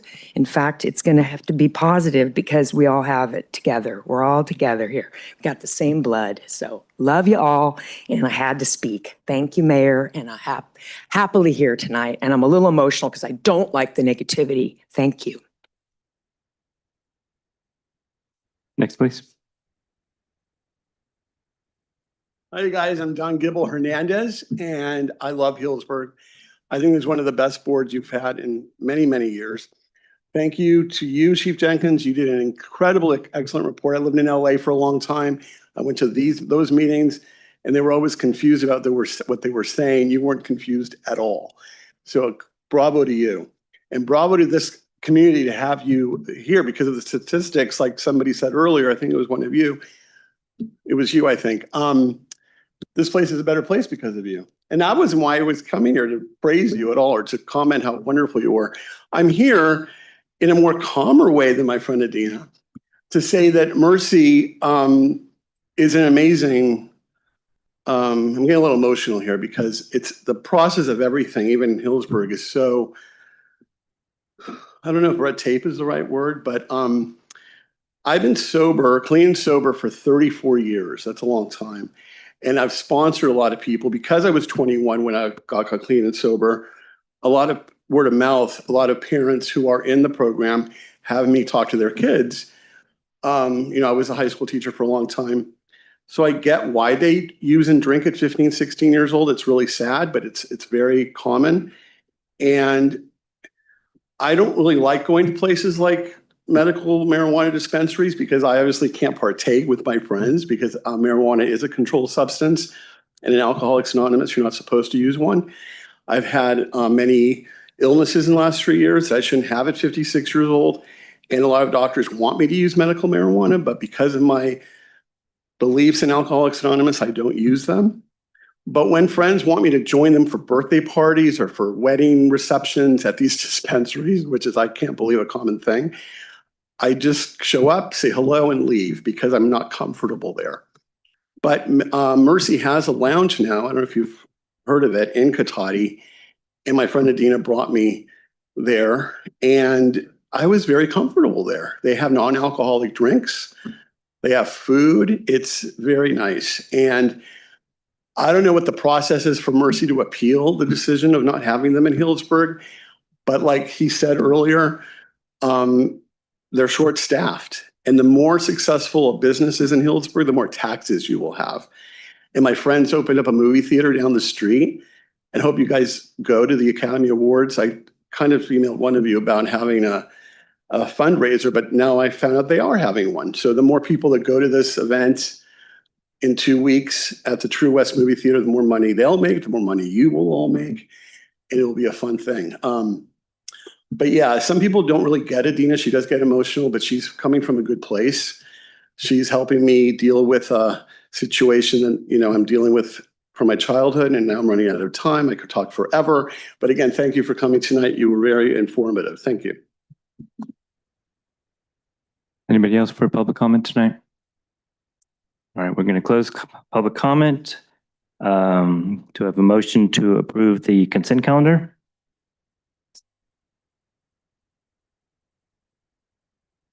I need to recuse from, I'm recusing from item 6J as I live within the landscaping and lighting assessment district. So when that one comes up, I'll scooch my chair back. Okay, so we will entertain a motion on all items except for 6J on the consent calendar. Thank you. Second. Okay, can we have a roll call vote on that? Councilmember Hagley, This was everything except J. Oh, yes. Councilmember Kelly, Yes. Councilmember Mitchell. Yes. Vice Mayor Edwards. Yes. Mayor Harrod. Yes, and then we'll allow, thank you, he's recused. We will have a motion on item 6J, please. I move we approve item 6J on the consent calendar. Second. Roll call, please. Councilmember Kelly, Yes. Councilmember Mitchell, Yes. Vice Mayor Edwards, Yes. Mayor Harrod. Yes, thank you, everybody. All right, now moving on to public hearings. There are none. There's no old business, but there's new business. The Housing Land Trust. So we're going to welcome Housing Director Stephen Sotomayor, community members Joe Naokas and Richard Berg. Looks like Stephen's going to start off, and welcome. Good evening, Mayor, members of the council. Stephen Sotomayor, Housing Director. Today, I'm excited to bring forward an item is an update on work that we've been doing in looking at forming Housing Land Trust. We have a great community group here today that is interested in pursuing this, and I just wanted to give a little bit of background and hand it over to them to explain the work that they've been working on. Next slide, please. So the purpose of today is that the council set a goal to explore a housing land trust concept. on March 3rd, the council reviewed a trust and land trust models in which I gave a presentation about the various different models and how they could fit into our overall housing strategy. And from that meeting, we got direction to take a look at models that would come from the community to see if there was interest within the community to form such an organization that could complement not only the city's housing goals, but the community-wide goals around housing and affordability, as well as workforce housing topics that we've been discussing for quite some time. I've been meeting with the community members since that time, and we've been exploring quite a few models, meeting with different organizations, national organizations around trust, local developers, and community members that all have shown a lot of interest in spurring this type of activity in the community. Tonight is just an update. There's no real ask out of this right now, but I think that the group is looking for some feedback from the council, as well as the ability to get some initial guidance and also pose some questions. Next slide. So in the housing context, what this would do is that we have a future challenge. We've been doing very well at meeting our RHNA numbers. We've been doing very well at producing housing by using state grants, federal grants, and available land that the city has. Moving forward, looking at 2031 for the next housing cycle, we don't have that same availability of resources. One of them being the most important is available land for development, or to ask a developer to come and partner with the city, much like Dry Creek or Saggio Hills. And so that is one of the major challenges I see going forward. The other challenge that we have is that a lot of programs from the state or federal government focus on what we would call lower income households, or 80% and below. Oftentimes it's 60% and below of the area median income.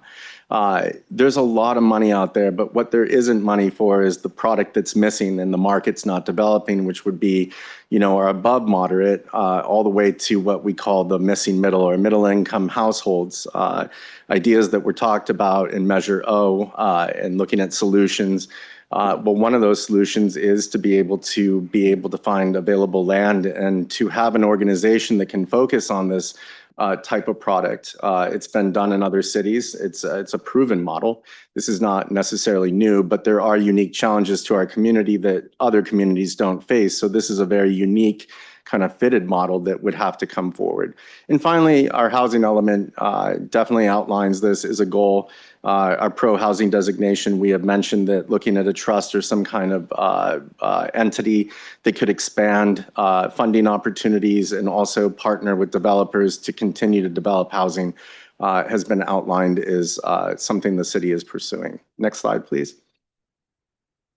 So a lot of the benefits I may have already mentioned. I won't spend a lot of time on this, but nonprofit trusts have a little more flexibility than what a typical city housing department has. They would have the ability to acquire and hold land. They could go partner with developers and develop different types of housing product that may not be available to cities due to funding. But some of the bigger things that they can do is access private and I'm not going to say that right, private and foundational money, I'll just say, instead of fumbling over that, funding that is not necessarily always available to cities, but maybe in partnership with organizations that have a designation from the IRS as a nonprofit or not-for-profit organization. And finally, they have a little more flexibility in supporting moderate income housing than the city does, as our funding sources often are aimed towards extremely low up to very low income families and individuals. There's this, one way I look at this is that you don't plant a tree today because you need shade today, but you plant a tree because in 10 years you might really enjoy that shade and it's going to get a little bit hotter. This is just another tool in the toolbox, and I think it could greatly complement the existing work that we do. And it is something that has been proven, as I mentioned before. There are funds out there. We have met with people that have already shown interest in the idea that we could have such an organization, and so I think that this would be something that is important in our future in producing housing. Next slide, please. And with that, I'm going to go ahead and wrap up my portion and allow the group to come forward and speak. I will say one thing is that the community support when you go out and people that are interested in this is high. And the amount of technical expertise and the amount of people that we have that are willing to do something is very high. And that's very encouraging because it's often we can talk about solutions, but it's very difficult to find people that are willing to put the work into those solutions. And this group has really put in the work, and I'm excited for them to be able to update you today. Next steps on this is that the group will outline a little bit about what they've been working on. They are continuing with the community outreach, and as mentioned in our last presentation in March, any kind of support for such an organization would be, funneled through the housing department as a request and then brought back to the council at the appropriate time. But today is a great chance for you to be able to hear from the community members and hear about the work that they've been doing. Thank you. Thank you. Welcome. Thank you. Thank you for having us. So as Dr. Sotomayor mentioned, it's been about a year since we first had these conversations about a community land trust. And in that year, we've been doing quite a lot of outreach and community and discussions. You'll notice, first of all, the name. We're calling ourselves the Healdsburg Housing Trust. It's not just a land trust. Yes, land is going to be a big part of it, but it really is. We think of it as a kind of like a Swiss Army knife kind of concept. It could be one of many things. So first of all, it's a housing trust, and our objective is to enable affordable housing for Healdsburg area workforce households. Next slide. So we have the path in front of us is very challenging. It's very long and complicated. You and your predecessors have really blazed a good trail. I'll be using some analogies throughout the presentation, and I'll start with the analogy, the metaphor of a trail. You and generations of your predecessors have blazed a trail that has taken us to this point where we have been very successful, more successful than a lot of jurisdictions.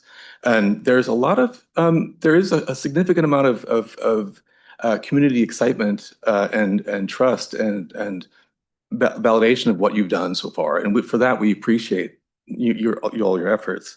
And we're here to keep that journey going forward, right?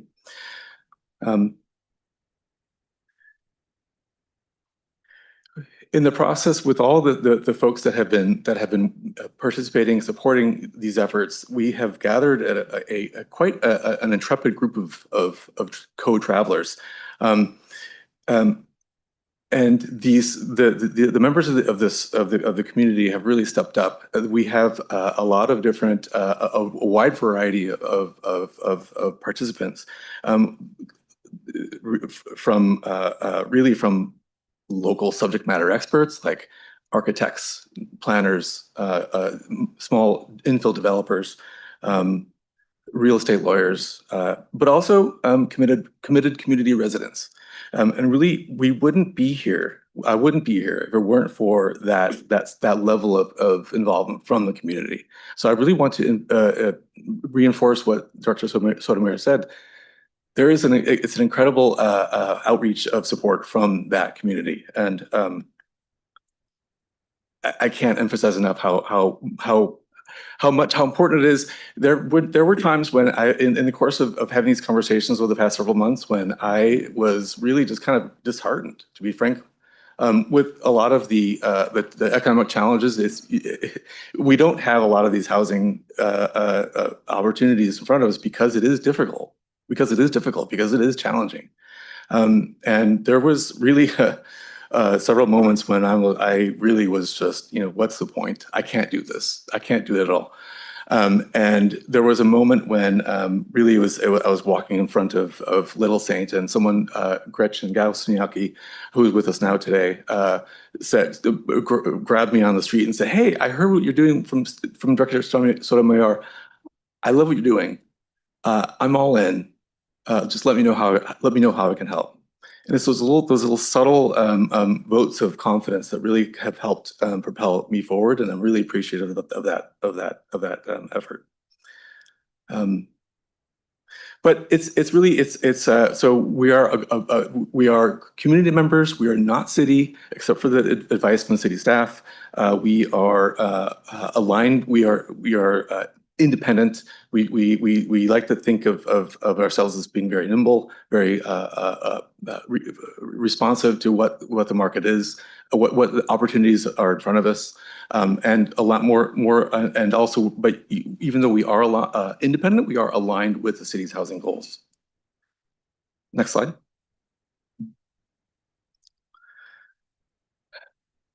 Why we are here. I think sometimes it could be obvious, but I think I want to underscore the fact that we're concerned about our neighbors. We're concerned about the diversity of the housing that we have in Healdsburg.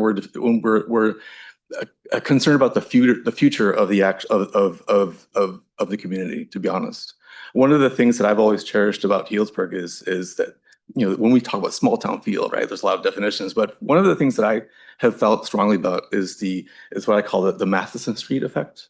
So if when you picture Matheson Street, right, you've got on that one block, you have multi-million-dollar homes with literally within stone's throw of, you know, small apartment block buildings, right?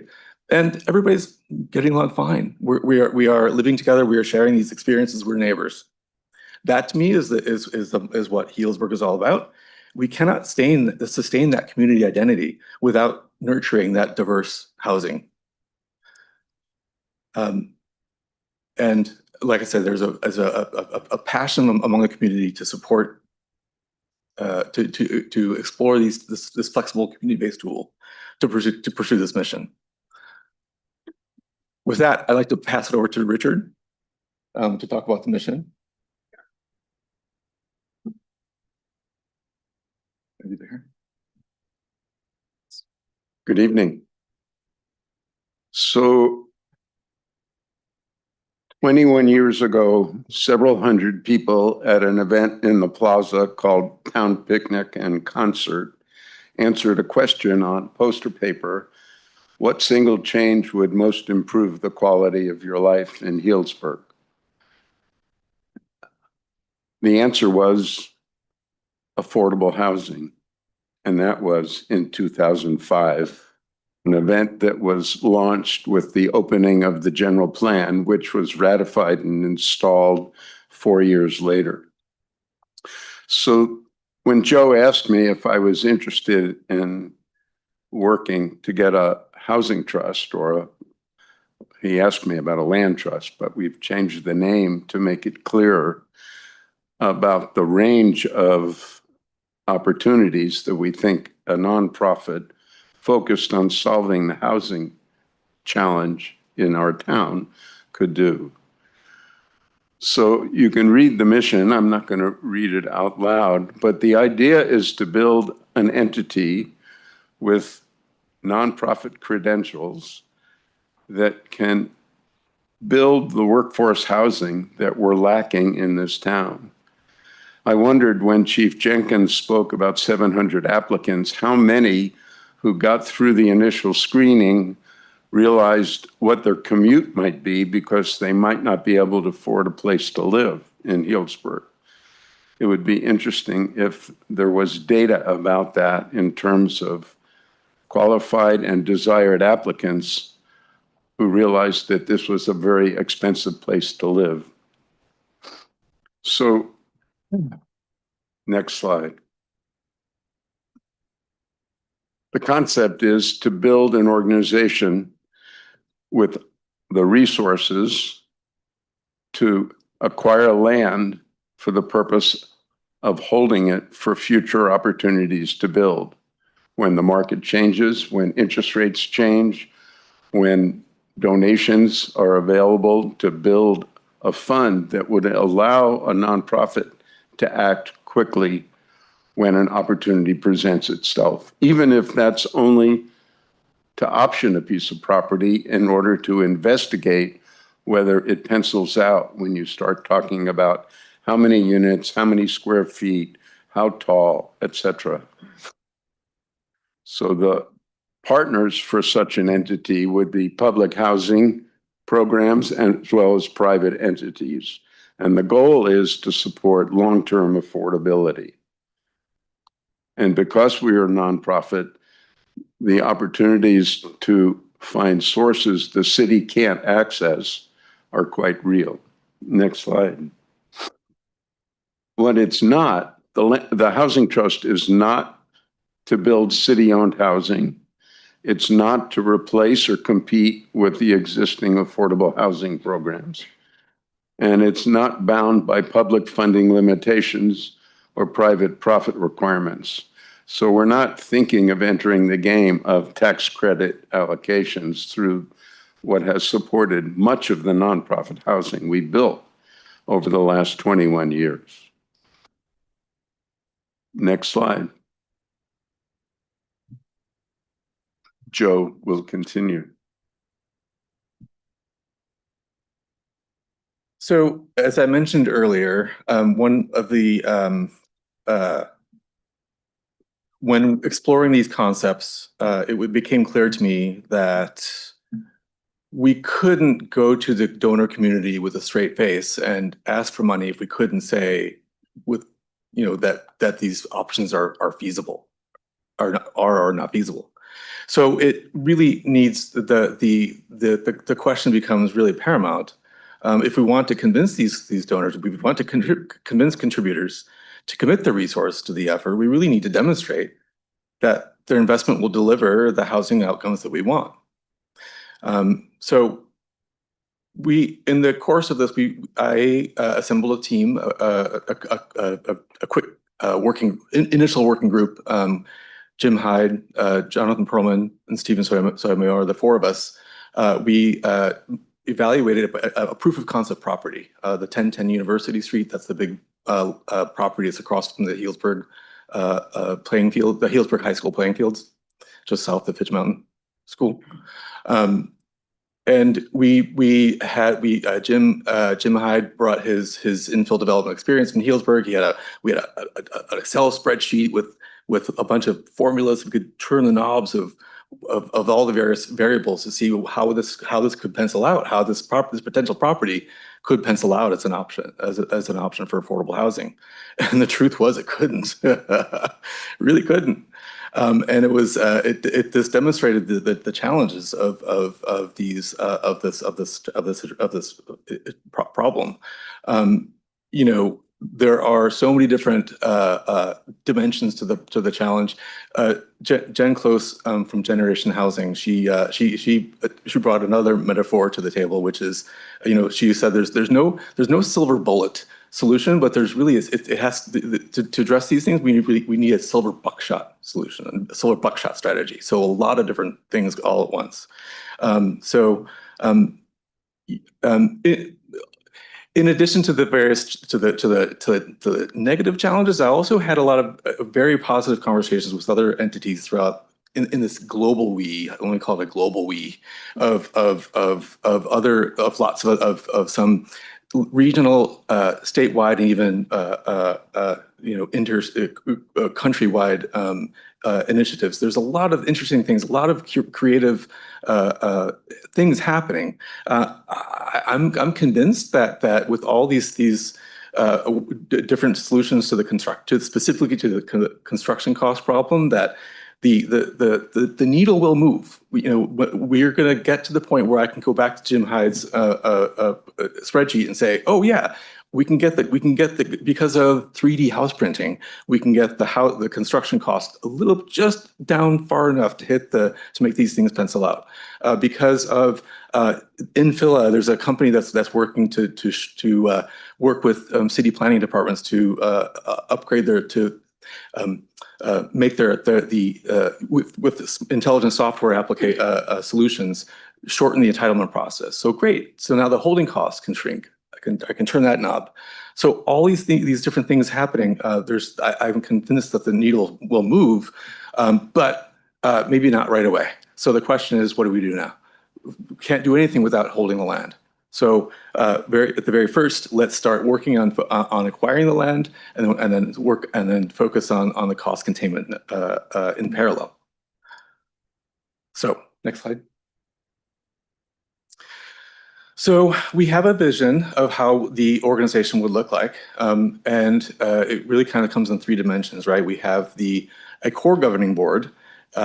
When that core governing board really kind of establishes the governance, right? It's both from does it reflect the interests and the needs of the community, but also does it lend a sense of legitimacy, financial legitimacy? Do we have the right decision makers on that board to say, to evaluate projects and say, yeah, this is gonna work. This is a feasible solution. So at that core governing board, we have both the community legitimacy and the fiscal legitimacy represented there, right? We also have, and we'll ask you to consider a city council representation on that board if you're interested, ex officio, non-voting representation. A second dimension, of course, is fundraising. We need to have a strong body to actually raise the funds we need. And then also to advise the policymaking board on how to align our strategy, the governing board strategy, with the fundraising realities, right? And then thirdly, the technical working group. And this is comprised of various subject matter experts in the field that can advise on the overall acquisition strategy, on a pop-up basis, evaluate actual properties that can become available, and in parallel work on that cost containment strategy, so we can adjust those knobs accordingly in the long term. And again, we envision some participation from the city staff in that dimension, from the folks like Director Sotomayor, Director Guyven, or perhaps the city attorney, as necessary. Next slide. So another analogy, another metaphor I'm bringing from the software development world, which is that of a roadmap and scaling. So the roadmap that we have, we envision four phases of that roadmap with kind of varying levels of focus focus of vision, right? At the very clearest and very most immediate is phase 0, which is where we are right now. The tasks are we know what the tasks are. We know exactly what we need to do, and that is to complete the formation of the organization. So get the 501c3 registered, get us in place to start accepting funds, and really and of course formalize the actual governance board. The next phase is phase 1, where we actually start acquiring land. So in this phase, we will finalize that acquisition strategy, and then perform that outreach to the communities. Go out to the realtors, go out to the property owners, go out to the funders, and say, this is what we're doing. This is our strategy. This is what we're looking for. And in that phase, the goal would be to acquire at least one property that is feasible to develop. And a little bit further down the road is phase 2, where it's it's further down. We have a pretty clear idea of what that looks like, and that is to deliver Act 1 pilot housing project. So this it's all academic until we can actually actually deliver results, right? So the idea would be okay, great. Let's find one pilot project, complete some level of completion of that, which would be, again, it's out there. We don't know for sure, but now we're thinking like at least entitlement, at least initiate the development of that one project. In parallel, continue working on the acquisition work, and continue working on the cost containment work. Phase 3. And I'll bring the software term scale out. Scale out, which means essentially taking that success, the success from a pilot project and repeating, right? Taking the same type of project and repeating it iteratively with each time becoming more and more efficient, more and more effective, right? And at the same time, in parallel, continuing to work on the acquisition and the cost containment. And then finally, phase 4, and this is really kind of where if you're talking about that roadmap and the vision and the focus, this is not close, not near, not even further. This is beyond the horizon.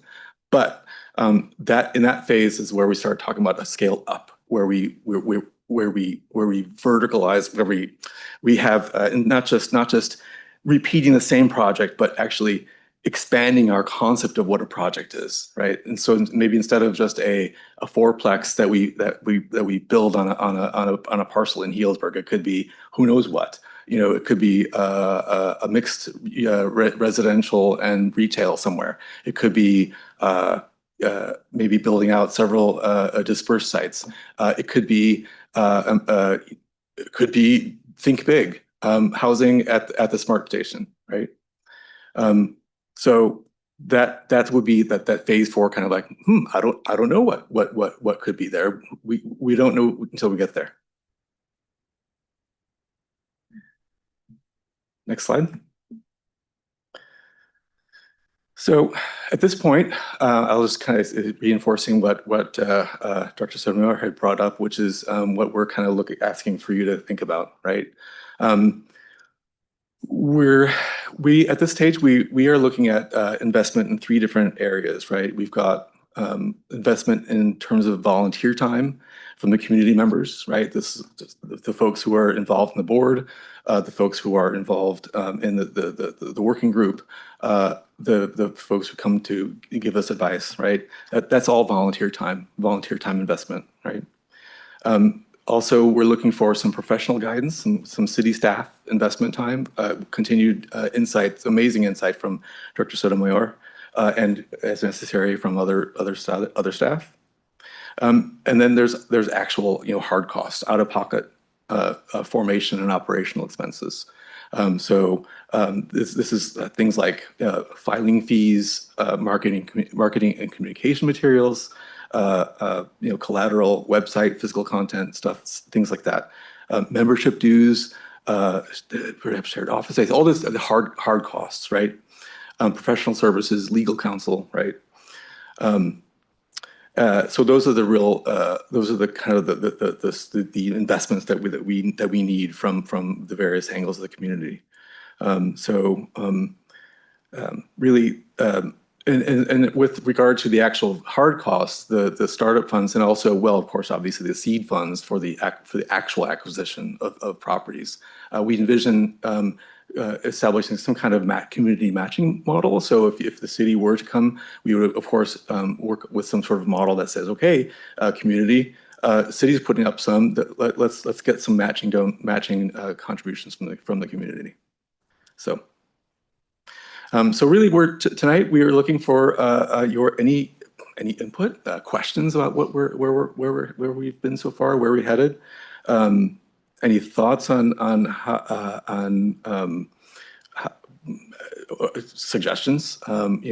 Areas where you could, especially if we're going to come back, like what are the things that you are, what additional questions you like or concerns you'd like us to address if we were to come back, and of course your blessing to continue forward in this journey, and yeah, to come back at a future time for that a more specific ask.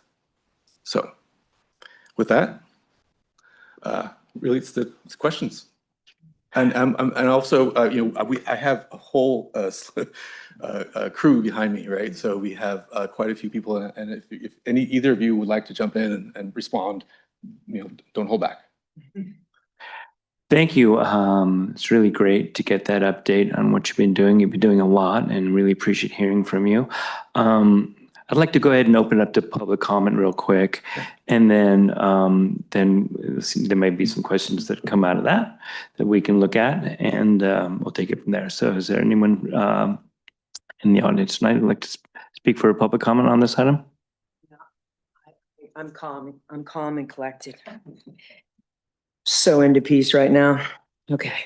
But peace starts with justice, right? So here we are. Justice.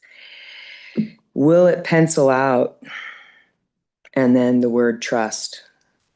So I'm way in. I'm so proud and so grateful for the time and energy and the director, Sotomayor, being a true believer that he is. He just left the room. How symbolic. But I am very grateful for the time that has been put forth. I'm going to meet with Director Sotomayor tomorrow because, as everybody remembers, I was anti-O, and this council was really trying to put something forward that could help that missing middle. And so, yes, Housing Land Trust. I've talked to a lot of people about it, and I'm glad there's a group. Didn't even know it existed until yesterday when I got a couple calls and people said, come to the meeting. So here I am. Will it pencil out? How do we align the strategy with financial property?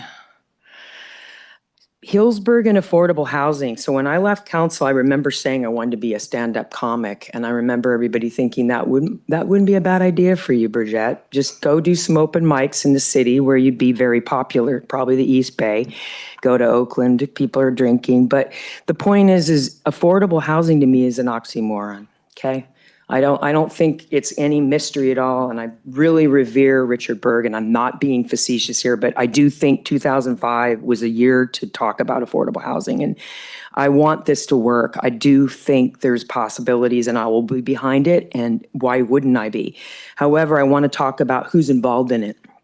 One of the things that came up for me when I read everything is it's a great opportunity, but it's the people behind it that are leading it that will matter. And y'all don't want to get involved in this too much because you did get involved a lot with Measure O and spent money, and there was a law case, and you were unfairly judged by people, and it wasn't fair what happened with Measure O, but here we are.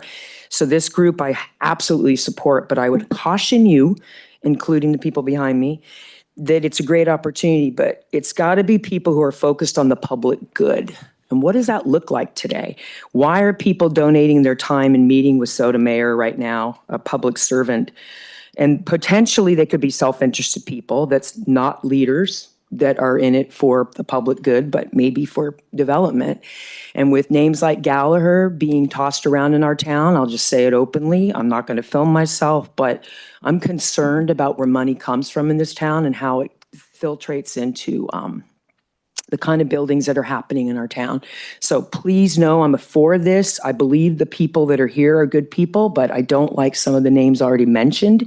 And as a citizen and a property tax payer, I want the kind of housing that'll address the problem. Thank you.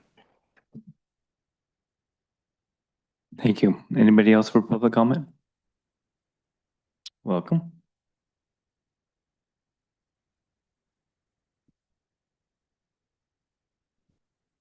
Hello, I'm Mark McMullen, from Parkland Farms. I want to approach this from the standpoint of the creative economy. I was at a meeting down in San Francisco today where the California Arts Council was talking about the strategic plan for the creative economy. And one of that is about displacement and is about talking about creating artist housing.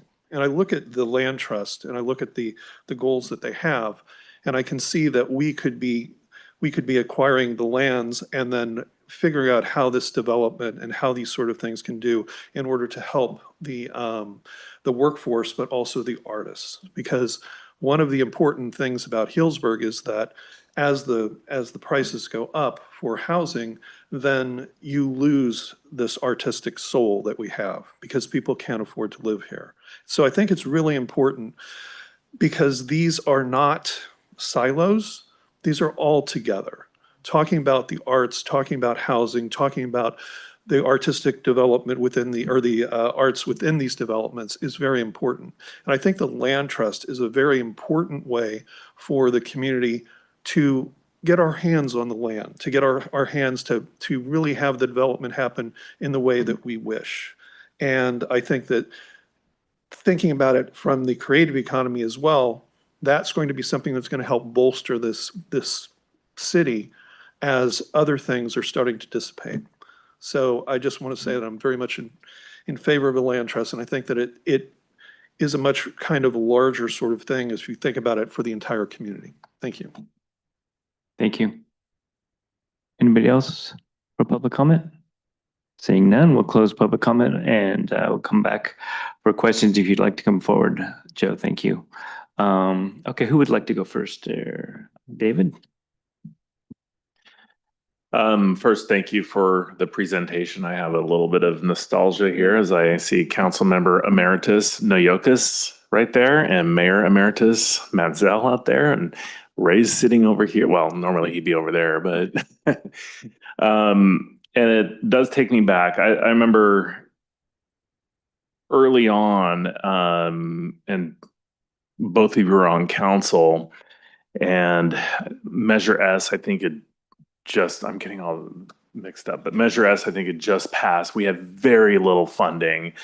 And I remember just having a conversation with the city manager about, at the time up in Parkland Farms, a house had sold for $500,000 or $600,000. And I was thinking, okay, how can we make that approachable for people, affordable? Maybe we can use this Measure S funding to buy the land, and then somebody else can buy the house, like the typical structure. But then we look at the cost and how much would be allocated to that one unit that would only benefit one family. That was the biggest challenge that we had at the time. And then kind of pivoted to, the apartment buildings that came up, and all right, we can leverage these funds and now we can use that to help acquire multiple units versus just one. So I have a lot of interest in what you're doing, and I like that it's kind of community led. I think you've got a number of experts, and Jim Hyde has actually gone through the process here locally, so I think there's a lot of experience that can be brought just from the navigating things. I like the idea of the ex officio board participation by council. I think that's a good idea. Just, at some level, I'm not saying me, I think any one of us would be great on that.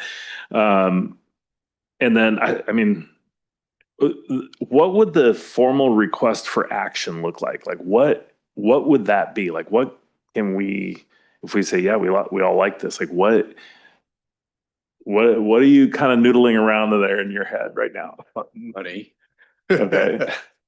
Money for, again, operational expenses, with support for operational expenses, right? So and we're a lean group, right? We're talking about not a lot. Really, most of that would be for legal counsel, professional services. So not, that's required, so not a lot of money for the operational help. And again, we'd be matching, so we could. I know we've already had people members of the community who've expressed an interest in helping at a small level, right? So great, we can leverage that and get some and help with that operational funding. The commitment from you to help to continue with the staff time, right? And have some level of staff support for the kinds of things that might come up. I imagine that we'll have, especially as we get into the pilot phase, getting Director Diven's insights on some of the entitlement planning and approvals process. It would be instrumental, right? And then obviously the seed funds, the actual acquisition funds, right? So that's where we are going to need at least a good chunk of money to really goose the machine going, right? So having you be able to say, we're, in addition to the operational stuff, yeah, we're willing to put in one part of a multi-part matching grant for that initial seed acquisition funding. So that's really the kinds of things we're going to come back to you with. But what we want to do is have a little bit more of a specific budget that we can demonstrate with where the operational money is going to go. So that will be part of that presentation, right? So. So I guess this question would be for staff then. If that's something that we're interested in. And we've got budget tools now online. Everybody can play around with the budget. I'm assuming that we could use Measure S funds. Granted, they're limited and we've seen, I mean, they're stretched. But is that where you would look to fund, like the staff time would then come out of Measure S funding? How would you look at that? This is not much different in how I work with Burbank Housing or other nonprofit developers. I think it falls squarely within, the housing director's job to meet with community organizations or to meet with nonprofit developers to look at potential housing projects. So I don't see that being necessarily a strain on time nor on budget. It's part of just kind of the job description.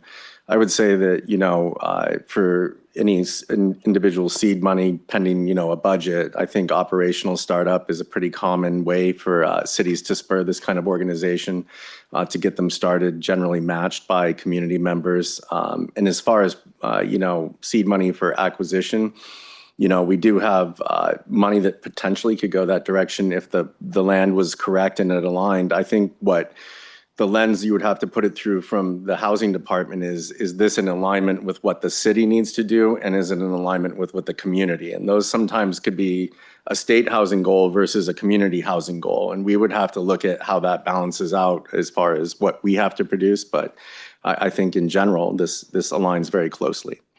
Well, I think from our standpoint, we would need to know the details. It couldn't be just like you're talking about a specific example. Like that would be really helpful, I feel like, for us to look at and go, okay, here's the plan, and here's the ask. So it's kind of broken down.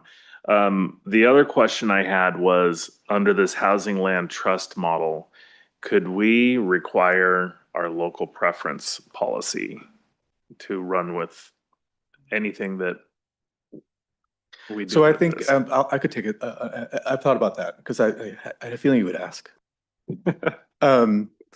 I think the answer is yeah. I mean, that's kind of the point, is that we would be we're trying to align with what you all are trying to do, right? So I know that we had when I was on council, we spent a lot of effort to come up with a really nicely crafted local preference. And yeah, we want to work with you. We want to be in alignment with you, right? I think the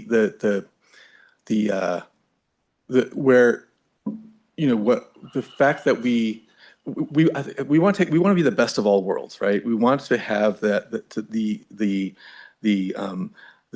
mission alignment with you without having the constraints of the shackles that you have to endure because of all the regulations that apply to city-led initiatives, right? So really, and then we want to take the best of what the market has to bring, which is, money, investors, impact investors, people who are willing to, who really would love to invest in the community and workforce housing, but they don't want it to be a city-led effort. So great. So now we have these investors that we could so take the best of the private sector and then merge it with the best of the public sector, and move forward. And then the last thing I wanted to say, and I want to caution before I say this, but during council goals, I want to talk about have a discussion on the feasibility of bonding against the TOT revenue for the parks. My understanding is Measure S funding comes from TOT, so we do have the opportunity to bond against that potentially. Is that correct? And again, I'm saying this with caution. I don't want everybody to go, oh, money. I think technically we probably have opportunities to borrow against it. I'll do what you didn't ask me to do, is just sound another note of caution relative to our community services TOT fund. This is a pretty small pot. It's a huge amount of money that we do a ton of good work with, but just relative, and therefore the economics of a debt instrument, be it a bond or something else. Obviously we haven't evaluated that, but it's going to be, when we look at our recurring ongoing costs and what's left, it'll be a different equation. So we'd have to look into that. Yeah, so I'm putting that out there again, not to get people's hopes up or anything. We have these avenues, but to the city manager's point, it's not a huge amount and we have a lot of it spoken for, so there'd be a lot to look at, but you know, I think there's some opportunities here, and I think what would be important for me, obviously, is the local preference piece. If there's any money coming from the city, that we can put that piece in there. Other than that, I think those are my thoughts on this. But thank you for all your work. Yeah. Councilmember Mitchell? Yeah, thank you. Really pleased to see the progress that you've made. I mean, I know just the conceptual piece of it is probably been hard and to come up with. And when you said you would get it, we're getting discouraged here and there because it's such a big issue and problem. I certainly feel that pain because we experienced it and frequently with the projects that we're doing, and certainly Measure O was one of those. So I also really appreciate the non-government push here, that it's going to be a nonprofit. It won't be run by the city. I think that's an important piece, and that the fact that we've got so many community members already interested and working on it is really, really important. As far as funding is concerned, I guess maybe you could help me understand kind of what your pitch would be to some people where you're trying to get more money to actually purchase the land once you get into that phase. The vision to me seems I'm not sure it's focused yet, maybe on what that would look like. Yeah, well, it's like I said, it's a roadmap, and as by definition, for things that are further down that roadmap are fuzzier, right? Number one. Number two, one of the things that we have been thinking about is, what comes first, the chicken or the egg, the money or the property, right? Because, this 1010 University, wow, if we could put together some sort of a vision of what that could look like, and we can say, hey, investor community, we've got this bird in hand, we got this property, and we did the sketch, the back of the napkin, we could have fit 28 units on that property. And to go to investors and say, wow, these are 28 units of workforce 12160 AMI housing. This is teachers. This is dispatchers and police and nurses. We can get when you have a vision, a specific project that you can get excitement around. That I think that there's something to be said about that. However, the challenge, of course, is we don't always have a project, so we don't have the eggs. We have to focus on chicken. So I think the pitch would be, look, there are all kinds of opportunities. There's all kinds of infill land around Healdsburg. There's all kinds of empty parcels.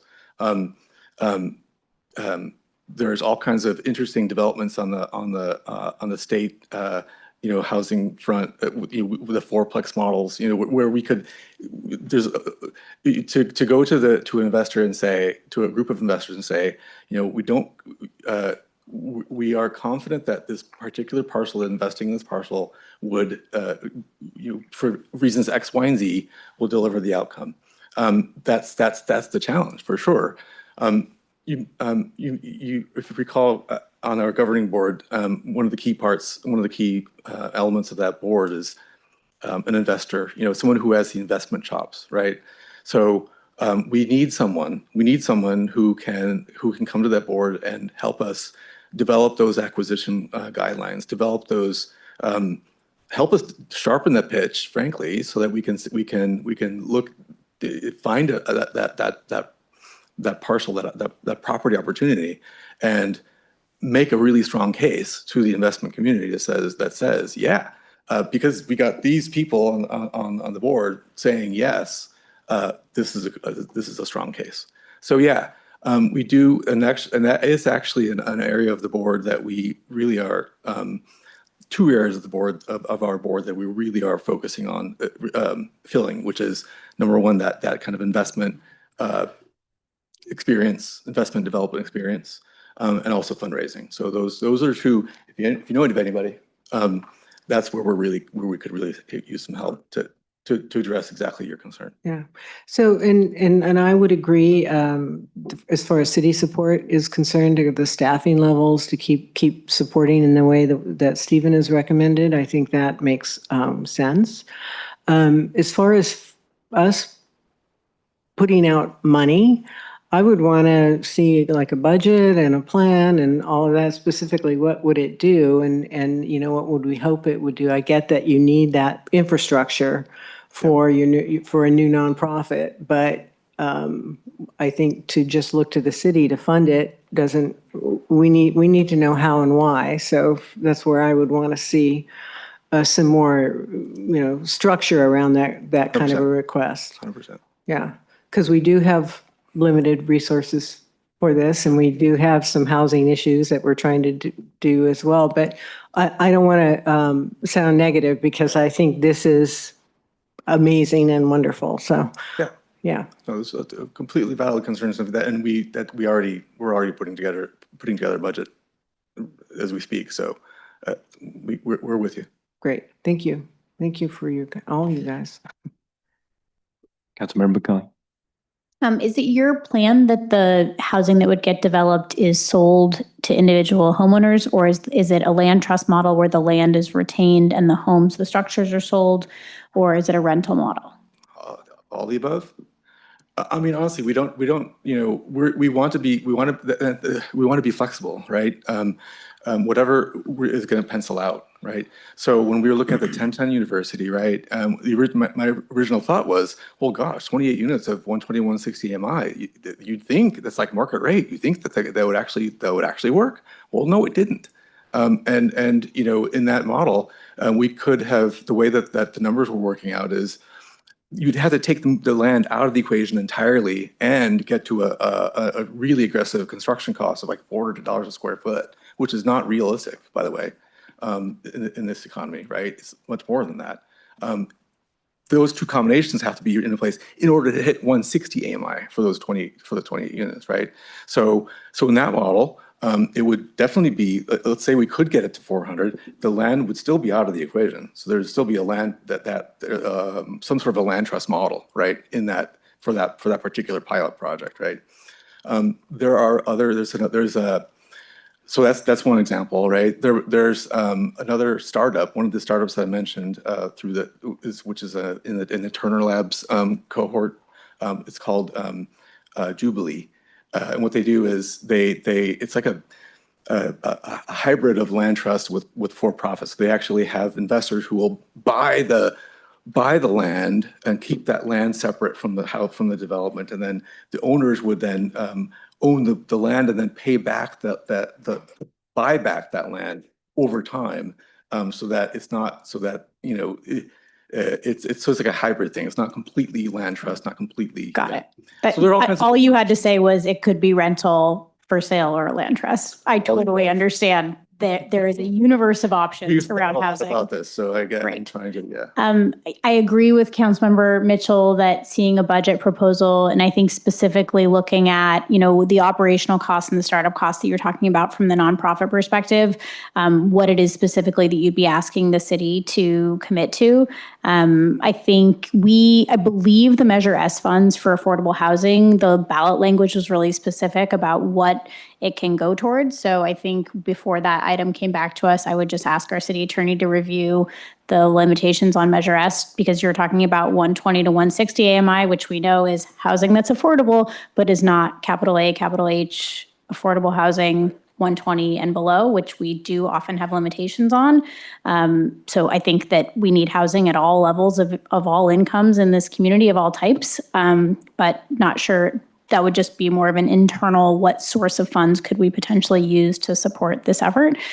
Definitely think that there is a need for this type of nonprofit model for all the reasons that you suggested.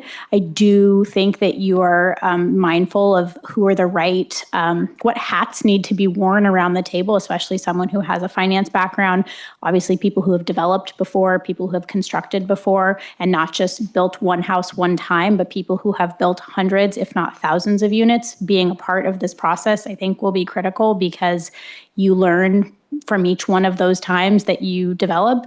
And we want people to really, while a pilot is a fun idea, if we're using public money, we want to make sure, and I'm sure your investors will feel the same way, that if people are investing in this process, they don't want it to be like hey, we've never done this before, but we all obviously have great intentions here. I think people want to be assured that this is going to yield the housing outcomes that people are hoping for in the community, and we want to make sure it's set up for as much success as possible. So I think ensuring that the right technical skills are around the table for your board or for those decision makers would be important. And then I also think representatives of the community that is here in Healdsburg, we know a third of our community identifies as Latino.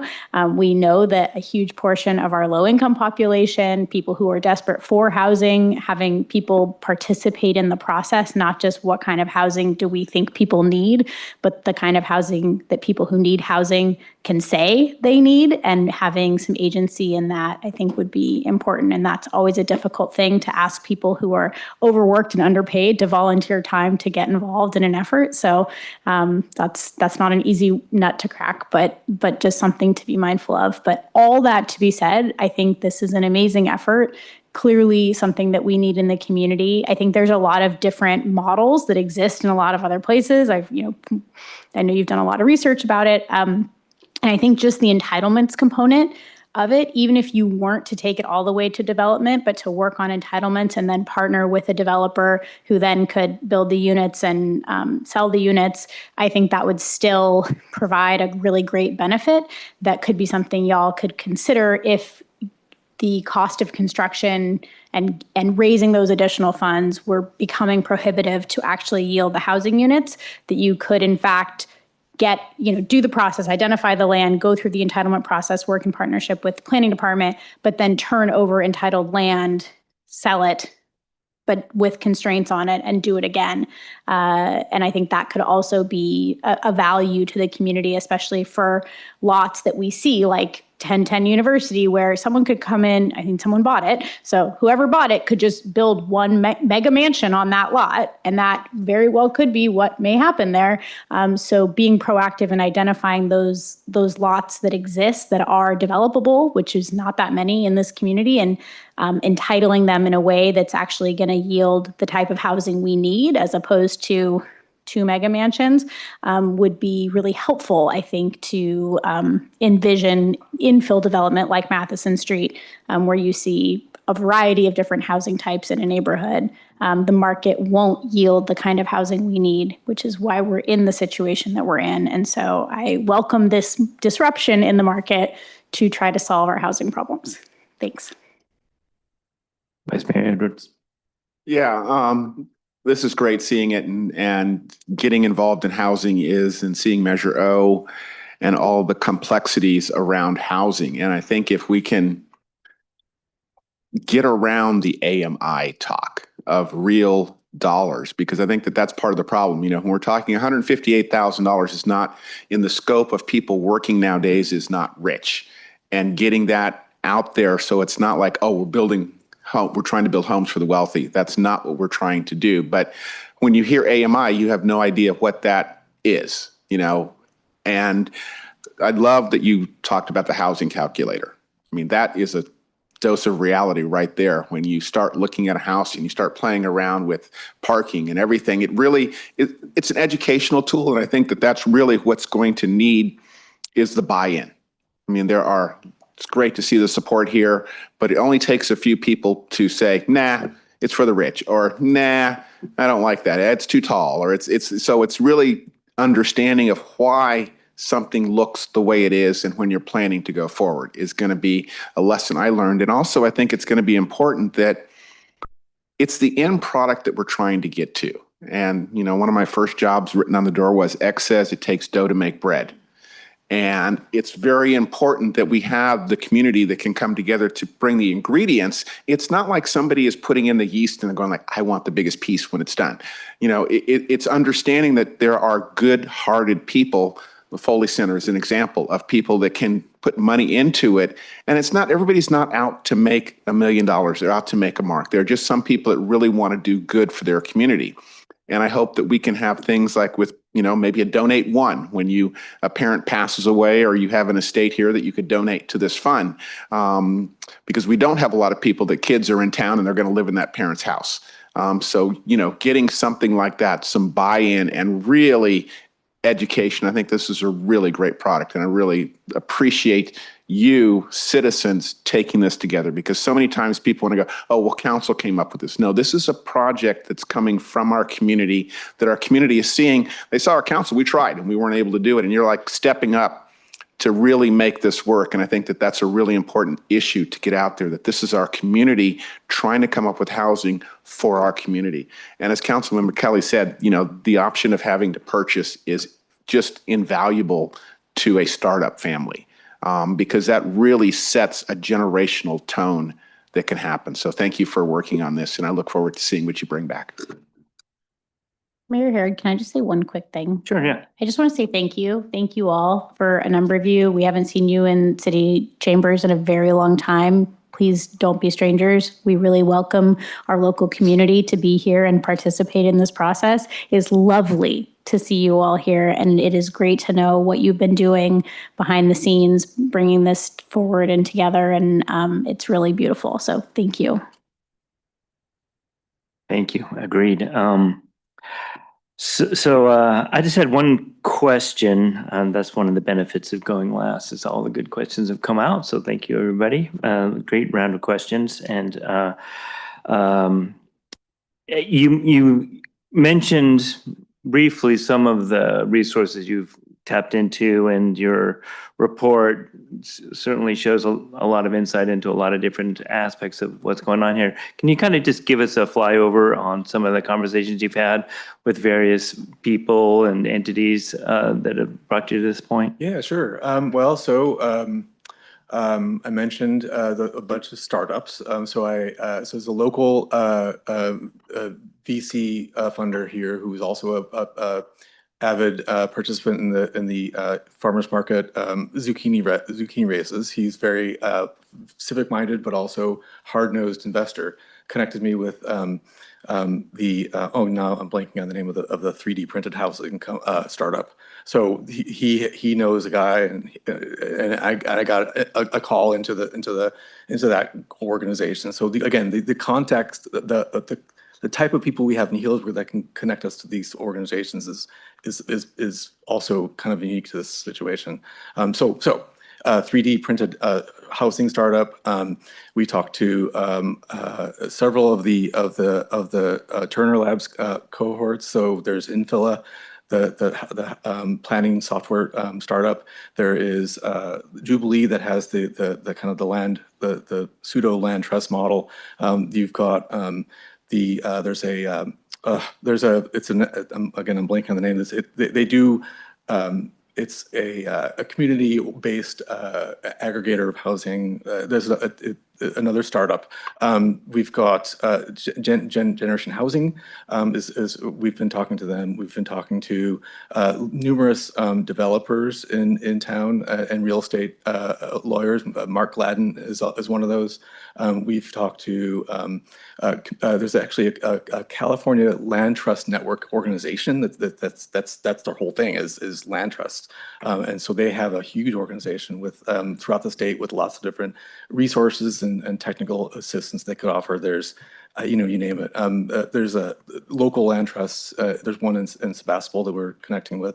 I mean, it's a lot of different angles from a lot of different perspectives is really what it comes down to. Yeah. Wow. Thank you. Richard, you have something to add? Yeah, I'd just like to say that this isn't a fantasy. In 2003, there was no Healdsburg Forever. And it was a $500,000 grant that got matched that created what we now know to be a nonprofit that's distributing hundreds of thousands of dollars every year and has an endowment. And the Foley Pavilion is another example of the rich interest in the community of people who have the means to support something like a land trust. And similarly, when I moved here, there was no healthcare foundation. And there's another entity that is supporting the entire community with benefiting from donors in the community who have supported it. So I think as we move forward and build a model that we can show people there, or find an opportunity that is in its instance exciting, we will find people who are willing to support this idea. So I think it's well grounded in this community. It wouldn't necessarily be that way in another community. So I think our history tells us that the opportunity is here and the resources exist, and we just have to excite people with what could happen. That's all. That's a really great point. And I, you know, I never tire of saying how Healdsburg really is such a generous community at all levels. I mean, whether you have money or not, that people really pitch in and care. And I think the people that you're bringing together reflect that. So, you know, Richard's been in the trenches with housing for a long time, and you're really lucky to have the benefit of his history. And, you know, I know Gretchen personally, her values. I'm really glad to see you here and that you've stepped up, and I know you'll inspire others to do the same. Thank you. And there's others. I don't want to go down the list exactly, but Joe, your leadership here has been really remarkable. I think the community trusts you and they respect you, and you really are the right person to have the reins here. And so we're really lucky that you've got us to this point. And so I think this is the beginning of a really important partnership, like Richard's illustrated. You know, we'll look back on this night and go, this is the beginning of something really important for this town. So I'm really inspired. I'm looking forward to the next phase and seeing what we can do that's a little more concrete. Right now we have inspiration, great ideas, great people, and certainly a sense that the community is coming together for something that we really need. So thank you very, very much. Well, thank you. Thank you for the opportunity that you're presenting to us, and thank you for the really good insights. I think there's a lot of wise and smartly critical challenges for us. So we'll take that to heart. All right. Thank you. Thanks. Thank you, Stephen. All right. We're going to move on to council reports of matters of interest occurring since the previous meeting. Councilmember Kelly. Nothing to report. Okay. Councilmember Mitchell. Nothing to report. Oh, easy. Okay. Moving right along. Something to report. Yeah. Hit me. I attended NCPA's LNR and commission meeting and executive committee meeting in Roseville last week. Thank you. I've got a bit to report. Russian River Watershed Association board meeting. The Steelhead Festival is this weekend from 9 to 5. Earth Day cleanup is coming to Healdsburg April 22nd. The DEA drug take back is this coming Saturday, April 25th. So we'll be able to do that. I think we still have the drop off at CVS and the police department. Okay, it's there 24/7. You don't have to wait till the 22nd. Senior Citizens Advisory Committee, they are really getting amazing feedback on the When the Time Comes program. Since we announced it here on council, they have had outreach from not only here in the city, residents lining up to wanting to support that, but throughout the state and the country on that one. Most of the trips that they are planning this year are selling out in 4 days. So we're really getting senior buy-in from that one. March 16th, they have their St. Patty Day meal at 4:30. So that's what I have to report. Thank you. Did I get everybody? That's right. A couple passed. I'm going to expand on matters of interest just to say that I'm interested in remembering that this is a city that does not take hate speech lightly. And it's really painful to hear it in City Hall, and to know that any one of us is a recipient of it is unacceptable. And I just wanted to say that it's hard to stay quiet and respect people's rights. And I'm glad we did that. But it's just worth saying that you know, that it's painful when that sort of speech happens. And so I just want to acknowledge that. The ride along, I already mentioned that. That was really great. How many people have done a ride along? I'm just kind of curious. Not yet? It's really. I did one eye-opening. for Meals on Wheels. Okay. It was really eye-opening. Thank you once again for that opportunity. I really do want to do it again, maybe at night. I visited the museum, and if you're of a certain age, you're going to love it. And even if you aren't, they did such a great job of taking you back to the 70s in Healdsburg. It's just a fantastic exhibit. They always do a good job, but I'm urging everybody to go check it out. It's really super cool, a lot of fun and meaningful. Girls basketball team, hooray, amazing. We're going to bring them in for a proclamation.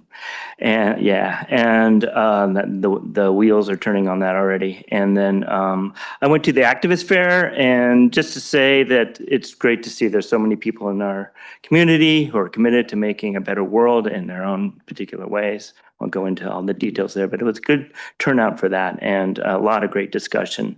Councilmember Edwards was there with me as well. And I think that's all I've got. We're going to adjourn the meeting at